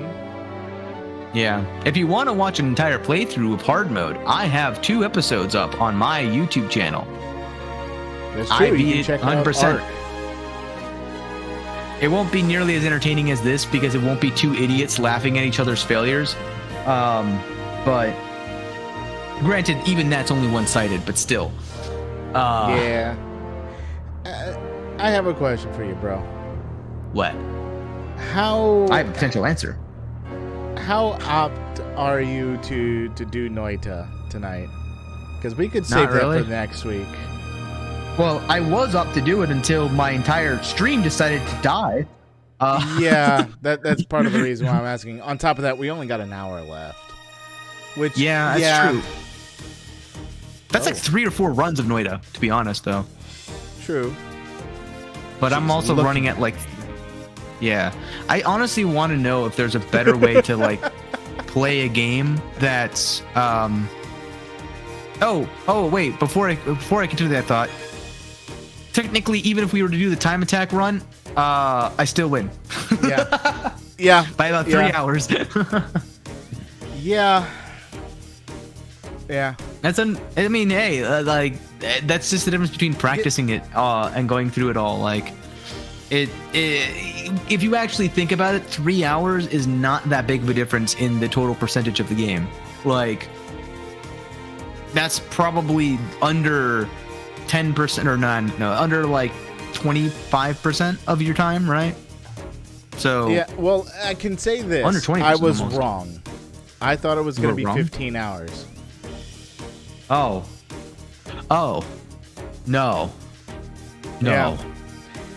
I honestly, like I said, when you get to the 100% mark, I'm like, there is no way that you can take an entire stream doing this. Honestly, I'm surprised it took you this long, but I'm not that surprised considering the delay. Like, if you didn't have that delay issue, you probably could have easily shaved 2 hours off of this. Yeah, I mean, if you once I shut up, and I actually started playing. You're welcome. Well, thank you. I do appreciate someone else being able to fill in airtime. Yeah, I didn't get that luxury. That's probably the issue with my Monday and Tuesday streams, honestly. It's just me. I mean, hey, you want to do an entire, like, industry where it's just you and me playing games together. I'm not that opposed to it, especially if a majority of it is Overwatch. Yeah, especially if majority of it is Overwatch. I don't know how entertaining though it is to play Overwatch though. Like, unless you're really good at it, that's the constant thing that's in my head. Like, I shut up when playing Overwatch because it's not like this game where, if we were to play single player games like couch style, you have a lot more opportunity to fill the dead air. Well, that would be more entertaining, honestly. What? It is between straight up just Overwatch and doing couch game style. Couch game style would probably be a lot better than just Overwatch. Yeah, no, I agree. The only downside to that is for our skill level, namely your skill level, no offense, you would need a lot of practice in order to consistently get better. And unless we do that in our own time, which I'm totally down to do in our own time. What? You're talking about Overwatch, right? Yes. Okay. No, you don't need practice. I mean, practice helps with everything. I mean, you want to do a Hollow Knight speed run, it'll be good practice. You have to practice a lot. Like, honestly, if you want to watch me practicing. Nice. Oh, yeah. Zero Mission. I forgot about that one. Hard mode unlocked. Nice. Thanks. Yeah, I don't plan on I'm good. Unfortunately, if I want to do more of Metroid Dread, my only 2 things left to do on this is to beat hard mode and normal mode in under 4 hours each. And that would require me getting to the final boss without 100% items and winning first shot. How did you get... Oh, wait, that's the... Never mind. Yeah, so this is the thing. So I got so getting 100% gets you the other ones on the left screen on the Chozo archives. But the gallery ending, so the first one is you get the first gallery ending So you get all 9 of these from getting the percentages of the game. Right. But then when you go to the ending rewards, this is where things get different. So if you go to the ending rewards by pushing R, the first one is for beating normal mode. The second one is for beating normal mode in under 8 hours. The third one is for beating normal mode in under 4 hours. Okay. The fourth one is for beating hard mode. But it has to be 100%, right? No. Oh. This is the speedrunning gallery. Ending rewards, yeah. Okay. So And then- this one's hard mode under 4 hours. Right. So if you want to get all of them, because there's 7 of them. The first 3 are normal mode, and if you beat normal in under 4 hours, you get the first 3. If you beat hard mode in under 4 hours, you get the second 3. And if you get the first and if you get all 6 of those, you unlock the 7th one. Well, it's a good thing I'm not the completionist, because we'd be here I'd be here a long time trying to complete all that, and I want to move on to other games. Yeah, me too. But honestly, I don't know if it's ironically or coincidentally or what the funny word is, but I have endings 1, 4, and 5. Huh. I beat hard mode know faster. What was going on before you start up again? It's like, that's where I was at. Well, there's also sequence breaks, which will allow you to speed up your time in general. Of course. And that will make it so that you can, get more a higher percentage at the final boss in under 4 hours, and that can help you out greatly. But I do remember with the Kraid sequence break, it was well, there's 2 of them. Well, one in particular, because I ended up seeing like top 10 videos, or I've been watching a lot of those lately for video games specifically. And one of them mentions if you sequence break before Kraid to get the power bombs. The power bombs for no, the bombs. Okay, bombs. To get the bombs for more. Beat the entire game, get the final item in the entire game, the power bomb, and then come back to Kraid. Yeah, right. Ultimate sequence break. Well, with that sequence break of getting the bombs before Kraid, you can end up finding a launching point to launch yourself right into that purple pustule section and just bomb the hell out of Kraid, which tells which basically says that the developers didn't exactly think that it is a sequence break necessarily, as much as, well, if you do that, then you still have a reward to be able to take care of things. I think going off of that, though, I think it was more along the lines of the developers wanted to do something else, but because of probably budget and time and people constantly asking for Metroid Prime 4 and they needed to get something out the door, I think they rushed it and they removed enemies that were supposed to be part of the content and rearranged things, which is why certain enemies are like, why am I facing this boss now when it feels like Kraid should come after the octopus monster, because the octopus monster is like 3 times easier to deal with than Kraid is. And it makes no sense why Kraid is so difficult where he is, and it's probably because they initially intended for him to be like the second 2 to last bosses boss. later. Well, not second to last, but enough to where you had the power bomb or the regular bombs. I do think Kraid was probably supposed to be like the second to last boss, if for no other reason than at the very end when the ex-parasite infects the dad, basically, and they turn into Kratos. Kratos? Yes, Kratos. God of War? The God of War. They turn into Kratos. Kraid. My son. They turn into Kraid, and basically fuse what would have been the last 2 bosses together, making you go, oh shit, I gotta deal with Kraid again. But well, I feel like Kraid is the most iconic one because they didn't have Riley, right? Like Kraid and Ridley were the 2 that are always the iconic 2 enemies of Metroid, besides maybe Mother Parasite and Mother Brain. And the only reason I say Mother Parasite is because, Super Smash Bros., the space pirate from Metroid Prime 1, She actually makes an appearance inside of like a lot of the alternative or in some of the other games that Metroid is appears in.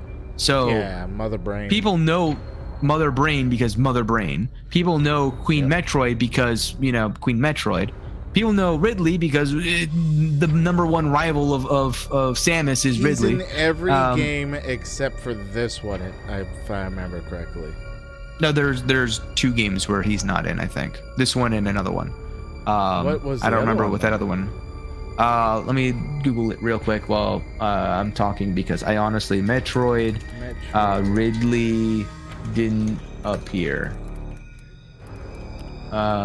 Is Ridley and Metroid games where Ridley didn't appear. Ridley.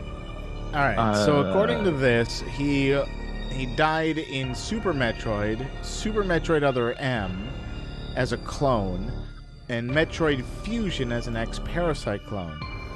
Yes. So the way they brought it back was they had Ridley die in Metroid 1, and then Metroid Zero Mission, he was Mecha Ridley, I want to say, and then the Prime series, he was just, I think it was still Mecha Ridley.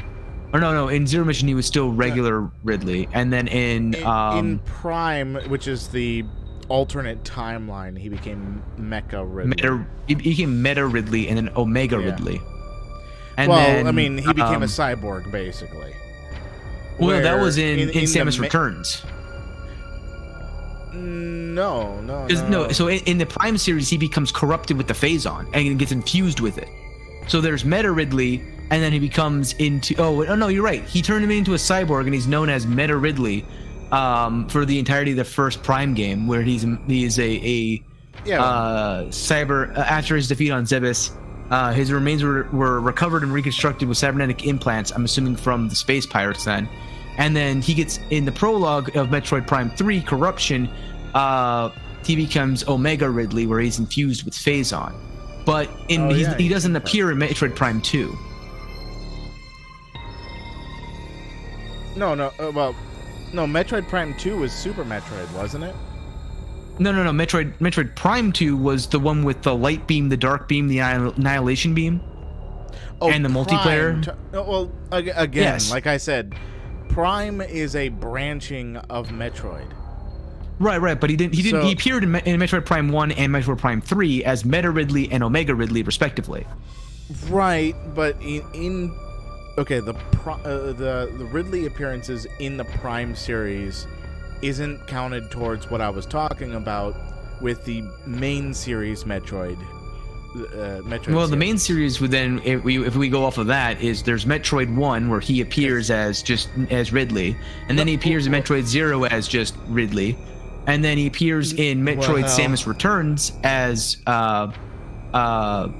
Proteus Ridley, which is the cyborg one, and then he appears in Super Metroid as Mecha Ridley, I want to say, and then he appears in Metroid Other M as a clone. They cloned Ridley's DNA and turned him into just a regular clone of Ridley. And then there's Metroid Fusion, where there's the frozen Ridley corpse that was on the spaceship for some reason, I guess was being transported, gets infected with X parasite and becomes K2L Raid, which is the Neo Ridley. And then there's this one where he doesn't appear at all. But out of all of the games, Metroid Prime 2 and this one were the 2 games where he didn't appear. Okay. So, yeah, he appeared in Metroid Zero Mission. Yep. Metroid Prime 1 and 3. Samus Returns.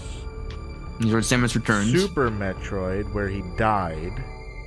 Yes, that was the one where he officially died, and then in Other M, the clone comes M, down. he was cloned, and in Metroid Fusion, he was an X-Parasite and cloned.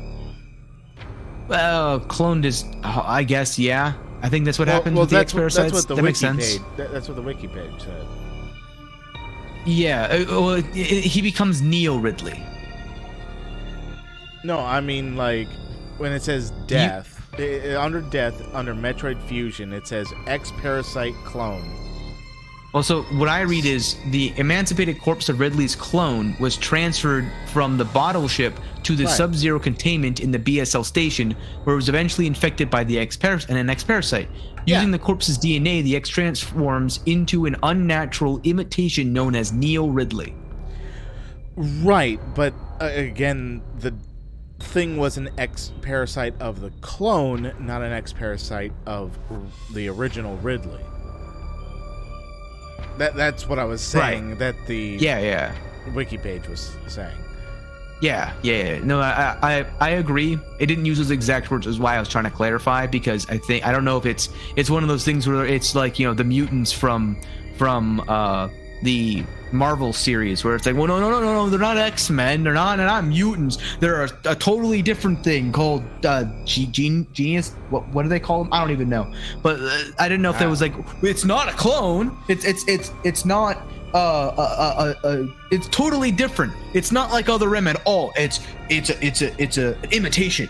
Yeah, that's what it is. An imitation. Oh yeah. It's Neo Ridley, not Clone Ridley. Clone Ridley is just so, other M. Why couldn't it be Ridley X?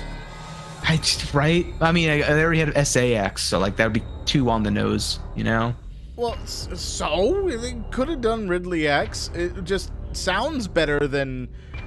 Well, no, Neo Ridley does sound pretty cool. I was gonna say Neo Ridley sounds way more badass than Ridley X. He sounds like you're Mr. X from the Resident Evil series, like a ripoff of that. Yeah, pretty much. Well, I mean, they can't just keep putting X at the end of everything. Just be it's X Parasite. It must be Metroid X. You're right. It is Samus X, which technically that's what they did, but still. You're right. It should be X Ridley. X Ridley. Well, yeah, but I feel like that'd be confusing, and maybe there's something there that like they couldn't say that with original language. Maybe. Yeah, I guess. Because new. I don't know. Ridley, I don't know Japanese. new Ridley just seems weird to me. I mean, I can see it, I guess, but still. I mean, that is literally what happened. He became. It's not Ridley. It's the X-parasite's imitation of the clone of Ridley's corpse, of Mecha Ridley's or of Omega Ridley's corpse, or no, of the Mecha Ridley's corpse. What was he in Super Metroid? In Super Metroid, I think it was just Ridley. I thought Ridley. Well, that was the one where he officially died, and then he came back as a clone, right? Yeah, but wasn't he a mecha before that? I think he was only a mecha in the Prime series, which is again a branching timeline. Yeah, the Meta series. It's Meta Ridley, not Mecha. Oh, but same thing. He's cybernet. He's a cyborg. He's a cyborg. So Meta Ridley just was in the Prime timeline, which, funnily enough, I forgot who it was, but they ended up working on Metroid Other M, and they really disliked Prime for some reason, and so they tried to retcon. Prime was successful. Yes, Prime was successful, and that's why they made 3 Metroid Prime games and working on a 4th one. But I forgot what it was, but the developers of Metroid Other M really hated it because to them it like spat on the franchise or something, and it's like it was a good game series that wasn't part of the main timeline. Why are you so mad? I mean, yeah, the best part is I looked it up, and I don't know if it's just because it's Google, but this is like 74% of people like Other M. And I'm sorry if you're an Other M fan, it was made by Project M or Team Ninja, maybe, but I'm seeing a lot of things that are like Team Ninja, Project M development. The main thing with it, in my mind, is that like Other M, I was always of the opinion of, and I think a lot of people who I talked to did not like Other M compared to like the Prime series in general. Like Metroid Prime 1 has 95% liked it. Metroid Prime 2 has 97% like, and Metroid Prime 3 has a 96% like. Compare that to Metroid Other M's, what was it, 74%? Like, just to put it in perspective. Like, it was still a good game, but if like that was their opinions developing it, it came through because it felt very shoddy compared to the Prime series. Yeah, and then there's also the matter of Metroid Other M with that mindset being shown through. Compared to the other Metroids is actually what I was going to say and get to. It is considered the worst in the series due to whatever the reasons for it. Whether it was story overhauls or acting decisions or zealousness showing through. I don't know. I just know that it wasn't entirely liked, and that's why Other M's director kind of made Other M in the direction it did. Yep. Which is sad. I'm still excited for Metroid Prime 4 because it was that, in my opinion, that kind of led them in the direction of, man, people did not like the people who did not like Prime. Maybe we should do the things that had a 95 to 97% like ratio, instead of the thing that dropped by 20% liking. You know, like maybe we should just make a game that, you know, works well in the Metroidvania genre, like Metroid Dread. As much as there's things that I don't like about this game, the thing that I honestly hate the most about this game is that it feels like they had to rush it, because it was so good that there's it hurts to know that there's content that we are missing, and probably entire, you know, abilities and cool boss fights that were just straight up cut out in favor of the shortening the release date to be when it was. Because, like, I mean, I was totally stoked to play it as soon as it came out. I got it like at the release on midnight. But if they had just waited and put it out with whatever content that they were going to add, not knowing that content makes me very sad. That's the best way I can put it. You see, to me, it doesn't feel that way. Honestly, it really doesn't feel that way to me. Well, I will say, just to clarify it, and this is just me justifying my position, it's slightly different for me since I've 100%ed on hard and normal, and I played through the entire game twice and seen all the content twice. Like, to me, going through the sections like with Kraid, right, where there is that little, you know, map thing. It's not even like a sequence break thing. Like I was telling you before, there's two different things actually there, and one of them was actually, there's a special animation if you get a speed boost off, I think it was. And Wait, the fact that if you fighting Ravenbeak, but YouTube, you're talking about the games. Wow, wait, Twitch what? is really far behind. Well, I mean, on my Twitch, I'm not. Is it really? Holy crap. Failed to load module. I mean, at least now you, spoiler alert, yeah, you are still fighting it on Twitch. Holy crap. Oh my god, that's gonna...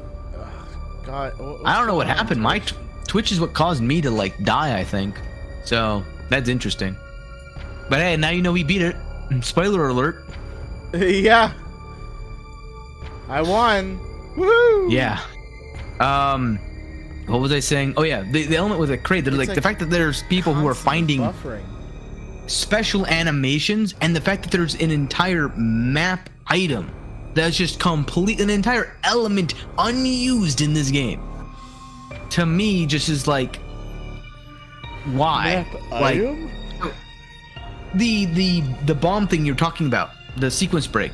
Like the fact that is so blatant. Name another Metroid game where there's a blatant sequence breaking map location inside of a boss fight. To me, it doesn't feel like what I feel like that it actually is the developers giving something nice because they figured out that you could ultimately be able to sequence break, and if you do, you get a little bit of a reward, and so they added that in there, that little reward section. I mean, that's what I took away from it. Here's the thing, though. Here's the like. Am I saying that you are incorrect in that? No, that's entirely possible. That's an entirely plausible explanation for why that's there. The concern I have is I have played basically every other game we mentioned earlier. I've played Other M, I played Zero Mission, I played Original Samus, I played Samus 2, where it's Samus Returns. I have played Metroid Primes 1, 2, and 3, and I have 100%ed most of those games. There is not another game, to my knowledge, that has an element like that where you can come into it and it rewards you for sequence breaking by literal map items that just allow you to essentially one-shot the boss. Yeah, well, that's what I'm saying. It makes this one so nice and unique is because they actually had that forethought this time about. Well, that's what I'm thinking. But you're it's right. entirely possible. Yeah, but you're right in having that suspicion. I'm not saying that what I'm saying is the absolute truth. What I'm saying is that's how it felt to me. To me, that's just so out of left field. I would never have considered that personally. I feel like there is less than 10% chance, even less than that, like as little percent chance as possible that is true. And that's just from my own personal feelings, considering who developed the game. It honestly feels more like they had to rush for some reason. That is the feel from the flow of the game, both with the difficulty of Kraid compared to the bosses around it, and how most of the other bosses, as far as I remember at least, they increased in difficulty linearly in most of the other games. I never felt like I had to go out and actively seek out like missile cases and stuff like that in preparation for a boss in a lot of the other games. Whereas I felt like this one was, especially, there was never really like, I don't know, maybe there was, maybe I'm just misremembering, but I don't remember a lot of bosses where like one boss was really difficult and then the next boss was just like super easy in comparison. Considering they have animations for killing bosses in certain ways, they could have just added another other stuff. Yeah, they could have. I mean, also, yeah, that was the other thing, is why do they spend the development time adding in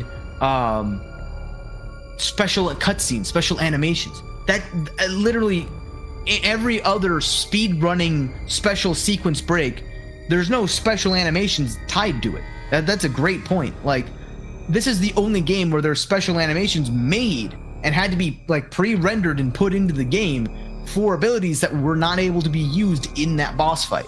To me, that makes like no sense. Oh, that's the one where I screwed up and I hit the start button instead of the... damn. Wait, You're still watching yourself play? That's far back. Yeah, that's very far back. What happens if you, like... I don't know, end stream? I don't know, maybe it'll just continue streaming through buffering the entire time, because it's all on YouTube by this point. I mean, it's true. Not for me, but for you, yes. Yeah. The way I look at it is, if they wanted to watch it, like, they can watch your content and they can watch my old gameplay if they don't want to watch from another channel. Like, both of those have equal amounts of Metroid Dread, so, you know. True. But I've won. I finally did it after so long, because I was told to not advance beyond where we were in the game, and I followed that, much to my chagrin, but I followed it. I mean, hey, the two things that I wanted you to like not know, mainly the first one, is that Ravenbeak was the dad and Adam all at once. That was just like, I want that to be a surprise so you can like figure that out. Granted, it was a bit hard taking in that blow right before then facing the boss, but you know, you deal with what you gotta deal with. Secondly, the fact that Metroid becomes a Metroid, or Samus becomes a Metroid, becomes Metroid Samus, Samus Metroid, Metroid Aaron, whatever. Right. This is why at the very beginning of the game, when we started this series, I said it's very weird that she's now human Chozo X Metroid, but she's now more Metroid and more. She's not even part X anymore, but she technically has like X elements inside of her because the Metroid has been consuming the X parasites and now has part of that in her DNA. But she's also two different types of Chozo. I don't think that she was ever part X. Well, she technically by was the because by the logic that you gave, it was not that she was ever part X as much as well, she was inflicted with the X parasite, so she was literally oozing out of every single joint of her body, just the X parasite, and they had to inject her with Metroid DNA in order to calm and consume the X parasite, and they sort of created this equilibrium in her body, as far as I'm aware. No, well, that's the thing. I think she was injected with the Metroid DNA well before that. No, that's the entire plot of Metroid Fusion. The very beginning cutscene is you go to Ceres, the planet, and you encounter the X parasite with all your super equipment. Oh, not Ceres. You encounter the substation. And when you get to the station, you encounter inside one of their green room areas the X parasite, and you get infected with it. That's how SAX comes about, is that the X parasite essentially takes all of your armor and makes a clone of yourself. And then you have to go back up to space where they cut off all of your armor and inject you with the Metroid DNA in order to save you from the X parasite that's literally oozing out of your body. And then your armor remnants fuse to your actual like being, essentially. That's why you get that stupid, weird, disgusting colored Metroid Fusion body. The yellow and blue one that looks like you're like coated in some kind of viney thing. Fair enough. But they had to inject you with the Metroid DNA in order to save you from the X parasite.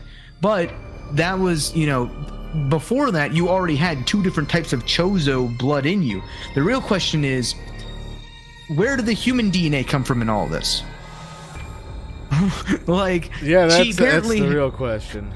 She apparently has both the blood of the Chozos that tamed Metroids and the blood of the Chozos that absolutely hated Metroids. One, like, the Metroid simultaneously wanted to consume and in her body, and was tamed by her body because of her unique blood.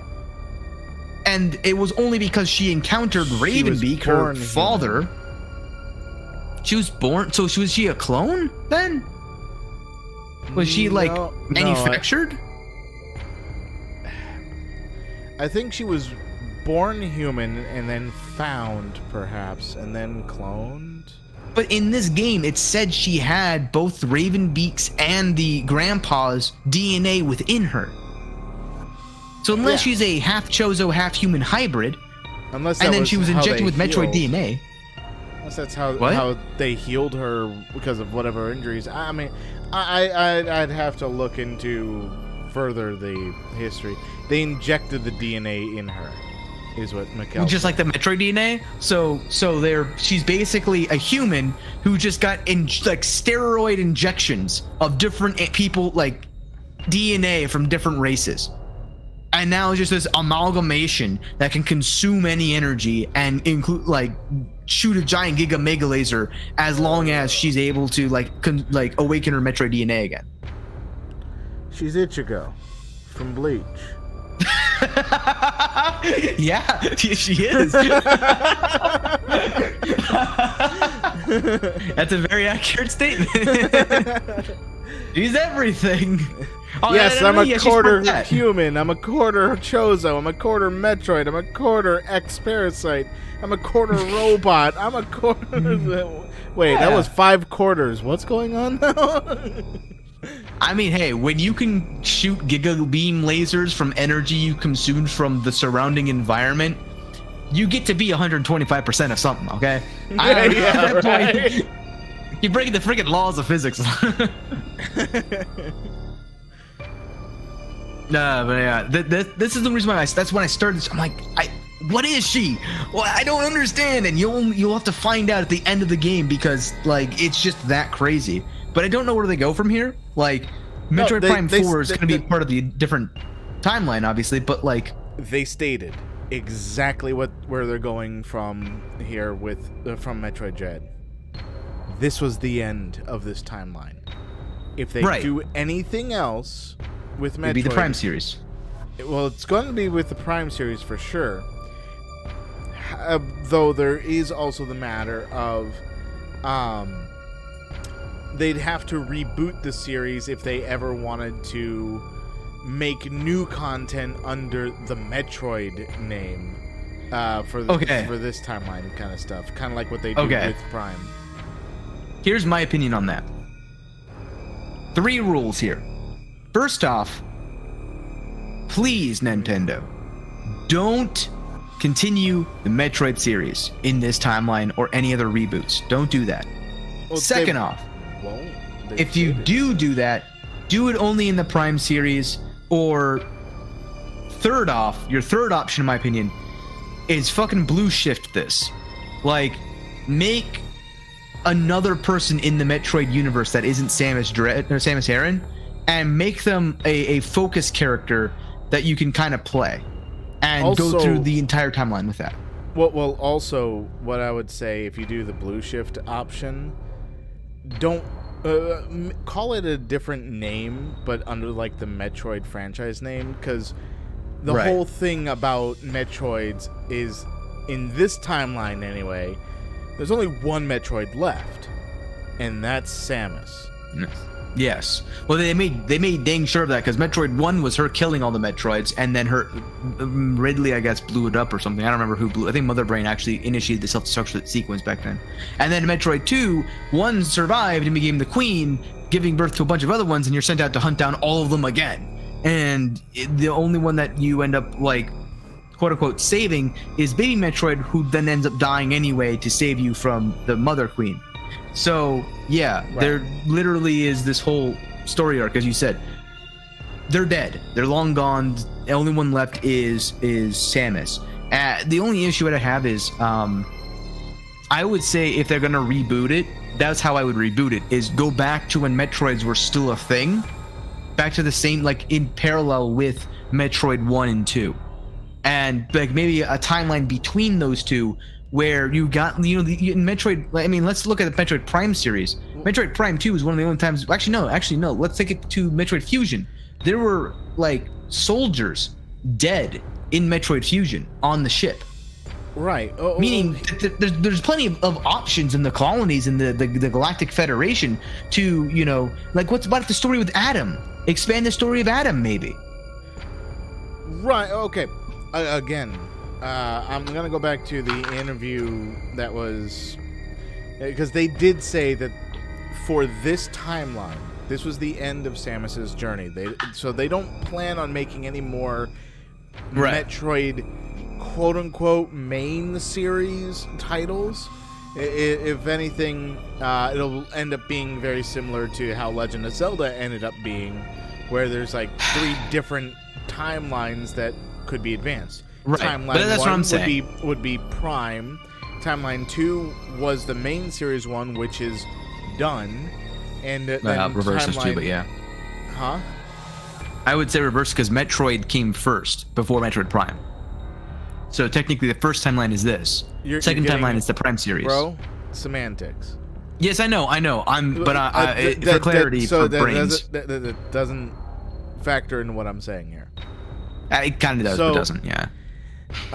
So you got those 2 timelines, and then if they were to make a new series game, it would be maybe a VR separate one or reboot or That's the thing. into a new timeline kind of thing. But that's what I'm saying. Don't do that, Metroid. Like Nintendo, don't make a third timeline. Don't do that. What I would do is I'd go back to the first timeline because they said Samus's story is done. Don't focus on Samus anymore. Create a new hero in the Metroid universe if you're going to do that at all, or just focus on the Prime series. Where the Federation cloned Metroids for reasons. Maybe we'll get more Metroids that way. Maybe. It's Exactly. possible. I mean, for how little love the Metroid series games had up until this point, they're seeing the big cash cow now that like all the Hollow Knight, young Shovel Knight. gamers. No, well, no. What I'm saying is all the young gamers are older, and that they want that more story-driven, gritty-ish. Not like straight up gritty, but like less Mario kind of way of going about the storytelling, and a little more of the sci-fi action adventure Metroid-ish. Horror, Well, that's the thing, yeah, is that, horror as well. But boil it down. It is soft horror, but even Metroid Prime series, though I remember Metroid being the first game that I refused to play as a child when I'm talking like 8 years old because I was too afraid to play it. It was so scary when I was a kid. It was one of the worst, like maybe I'm just a bitch baby. I don't care. You can call me that. But I was terrified of the plant monster in Metroid Prime 1. That was the boss that made me stop wanting to play because I was so afraid of dying. But it was also the game that taught me that, like, hey, you learn from dying and you got to get better, and, you know, you just suck, basically. Get good, kid. Like, that was one of the first games, that and Metroid, or Mega Man, rather. Those were the two games that kind of were like yeah. You have to beat this by just brute forcing it, basically. And it was a different time because, like, those came out in the game, the era of when gaming, the meta for creating game development was to coin kids out of gyp kids out of their coins at an arcade. So they want to make it really difficult and make you want to keep playing it, and it has a super long story so you never reach the end, and thus when you die inevitably you have to keep putting a quarter after quarter after quarter after quarter after quarter. So they had to give you a lot of content because, you know, you're going to give them back a lot of money for playing that game. Nowadays, that's not at all what it is, because you get infinite lives, essentially, with no coins for the story. So they want short, easy, quick games that they can push out for you to keep buying. So it's just that the times have changed, but now they're realizing, wait, there's an entire market that we're not tapping, no one else is tapping. The issue is it takes a long development time and a lot of money dumped into it to get a game that only gets one resale, essentially. True. Well, okay, got another comment. So, oh yeah, one details I've seen in videos, some Chozo ships were ready to launch, but those ships are missing during the escape sequence, so they could keep X that way. It's true. How did the X get on Samus's ship? How did the X get in this ship? Well, that's what I'm saying is, if the X parasite was able to replicate the grandpa and was able to get onto Samus's ship, there's no reason why other X parasites couldn't also replicate the grandpa and also get onto the other ships and escape that way. That is absolutely correct. Maybe there's an entire new game about fighting off the X parasites as, you know, other people like the Federation people or anything like that. But there's also past like things they haven't touched on. Ooblex. Ugh. Right, exactly. But here's the thing. There's an entire aspect where we know about Adam as the colonel that saved Samus's life. We know nothing about how he died, other than that it was really tragic for Samus. A prequel thing like they tried to do with Other M, but with a little less... And Zero Mission. Yeah, and Zero Mission, but with a little Zero less... Mission is the first mission. Right, but what I was gonna say is with a little less loathing feeling. It's probably the best way I can put it after our discussion. Yeah. Well, I mean, I feel like the issue with Zero Mission was just that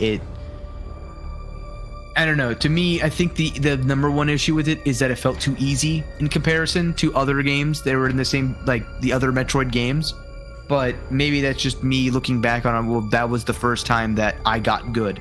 I don't know. But I felt like Zero Mission was a lot easier than Metroid Fusion. A lot easier than Metroid Samus Returns. A lot easier than Metroid 2, which is Samus Returns. But what's it called? Super. Metroid Super. I want to say it's called. Super Metroid? Super Metroid. Yes. Why my brain dyslexic? Oh God. What? Talk English. And I don't know. And honestly, there's nothing that beats Metroid 1. But that's just because the controls are unbearable. Yeah, that's true. Zero Mission is technically a remake of the first Metroid game. Oh, that is true. Yeah. That's what I was gonna say. Is I don't really remember the first Metroid. Maybe that was it. Was just because like Metroid, the original Metroid, was very difficult for one reason only. It controlled like ass. Like, well, that wasn't the only reason. The other reason is no direction. Well, no, I wasn't gonna say that. I was gonna say because it was on the NES, and during that time period, the majority of games didn't have a save feature necessarily. And if they did have a save feature, it was... well, I know it had a save feature because of the nature of the map and all that. Right. But, yeah, it was just that much more frustrating. Yeah. There's a lot less save stations than there were in every other game. No, I get what you're saying. And I agree. I feel like that would, like with Zero Mission, maybe it was just the fact that it was designed for a time when you didn't get to save as often, and maybe that's what made it easy. It's entirely possible. But that was the only reason why I didn't like Zero Mission in my head, is because one, there was one point where they took away all your weapons and forced you into stealth mode, which was annoying. But it wasn't difficult. It was just annoying. Like, I feel like that was their first iteration of trying to get horror elements implemented into this. And they did a much better job here in Dread than when they did it in Metroid Zero Mission. And secondly, I think it's also just the fact that like a lot of the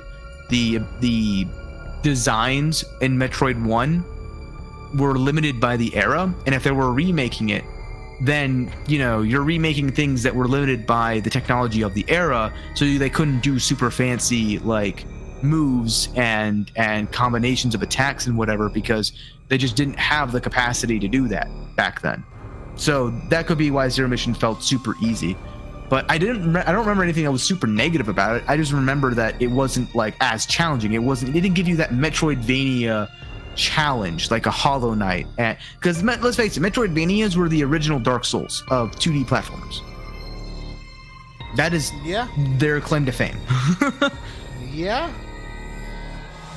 And now that Dark Souls is a thing and Souls-like games are a thing, that's kind of like there's this hybrid genre between Souls-like and Metroidvanias. It's like Metroid Souls, where that's like Darksiders, right?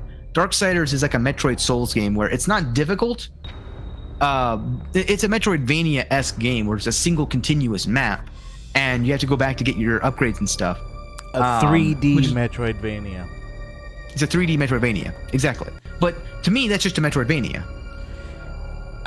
Again, it would be a subgenre of the Metroidvania, so it would be split into 3D Metroidvania and 2D Metroidvania. This is how I would even then, I would just call it 3D Metroidvania and Metroidvania. Well, which would still both be Metroidvanias, granted. Right. But this way you could categorize it a lot simpler to just like, well, this is like the classic 2D Metroidvania, where this is the new Metroidvania. I mean, Metroid Prime definitely fits under 3D Metroidvania because, well, first off, it's a Metroid. Second off, it's not in 2D.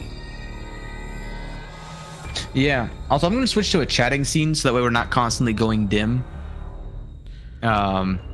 Just so you're aware. I know. I keep seeing it go dim. That's why I keep making it not go dim. No, I know, but I kind of want to just get to a scene that's just a little bit easier so you don't have to keep maintaining that if you don't want to.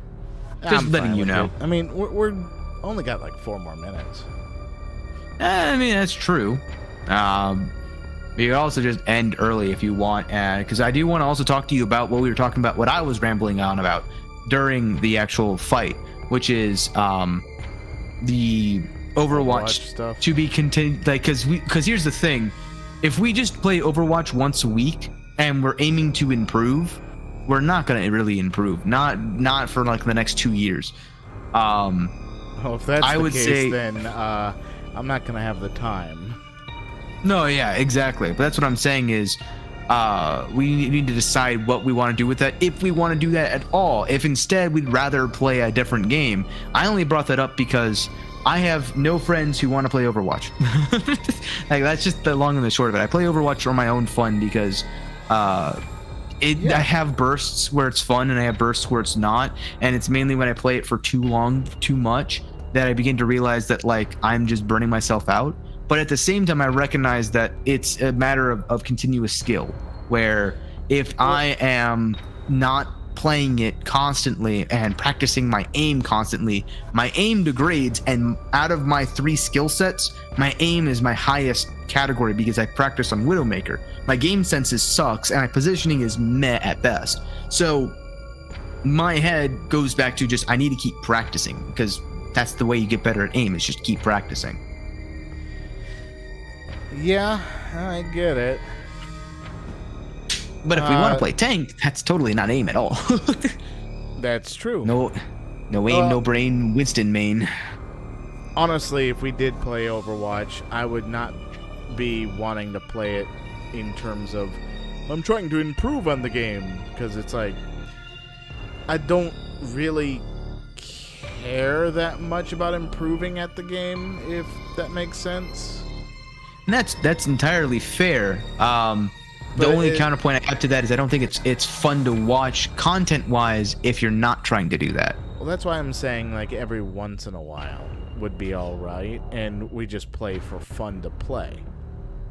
Yeah, that's why I wanted to talk to you about it. Yeah. So we could totally do it. I mean, it's just, I don't think that there's a lot of dedicated time that we should play, because again, once a week is pretty much what I'll be able to Technically, provide. you can do twice a week. Technically, but even then, that's eating up the 2 days of the week that I end up wanting to play other games that are in my library. just become an Overwatch streamer.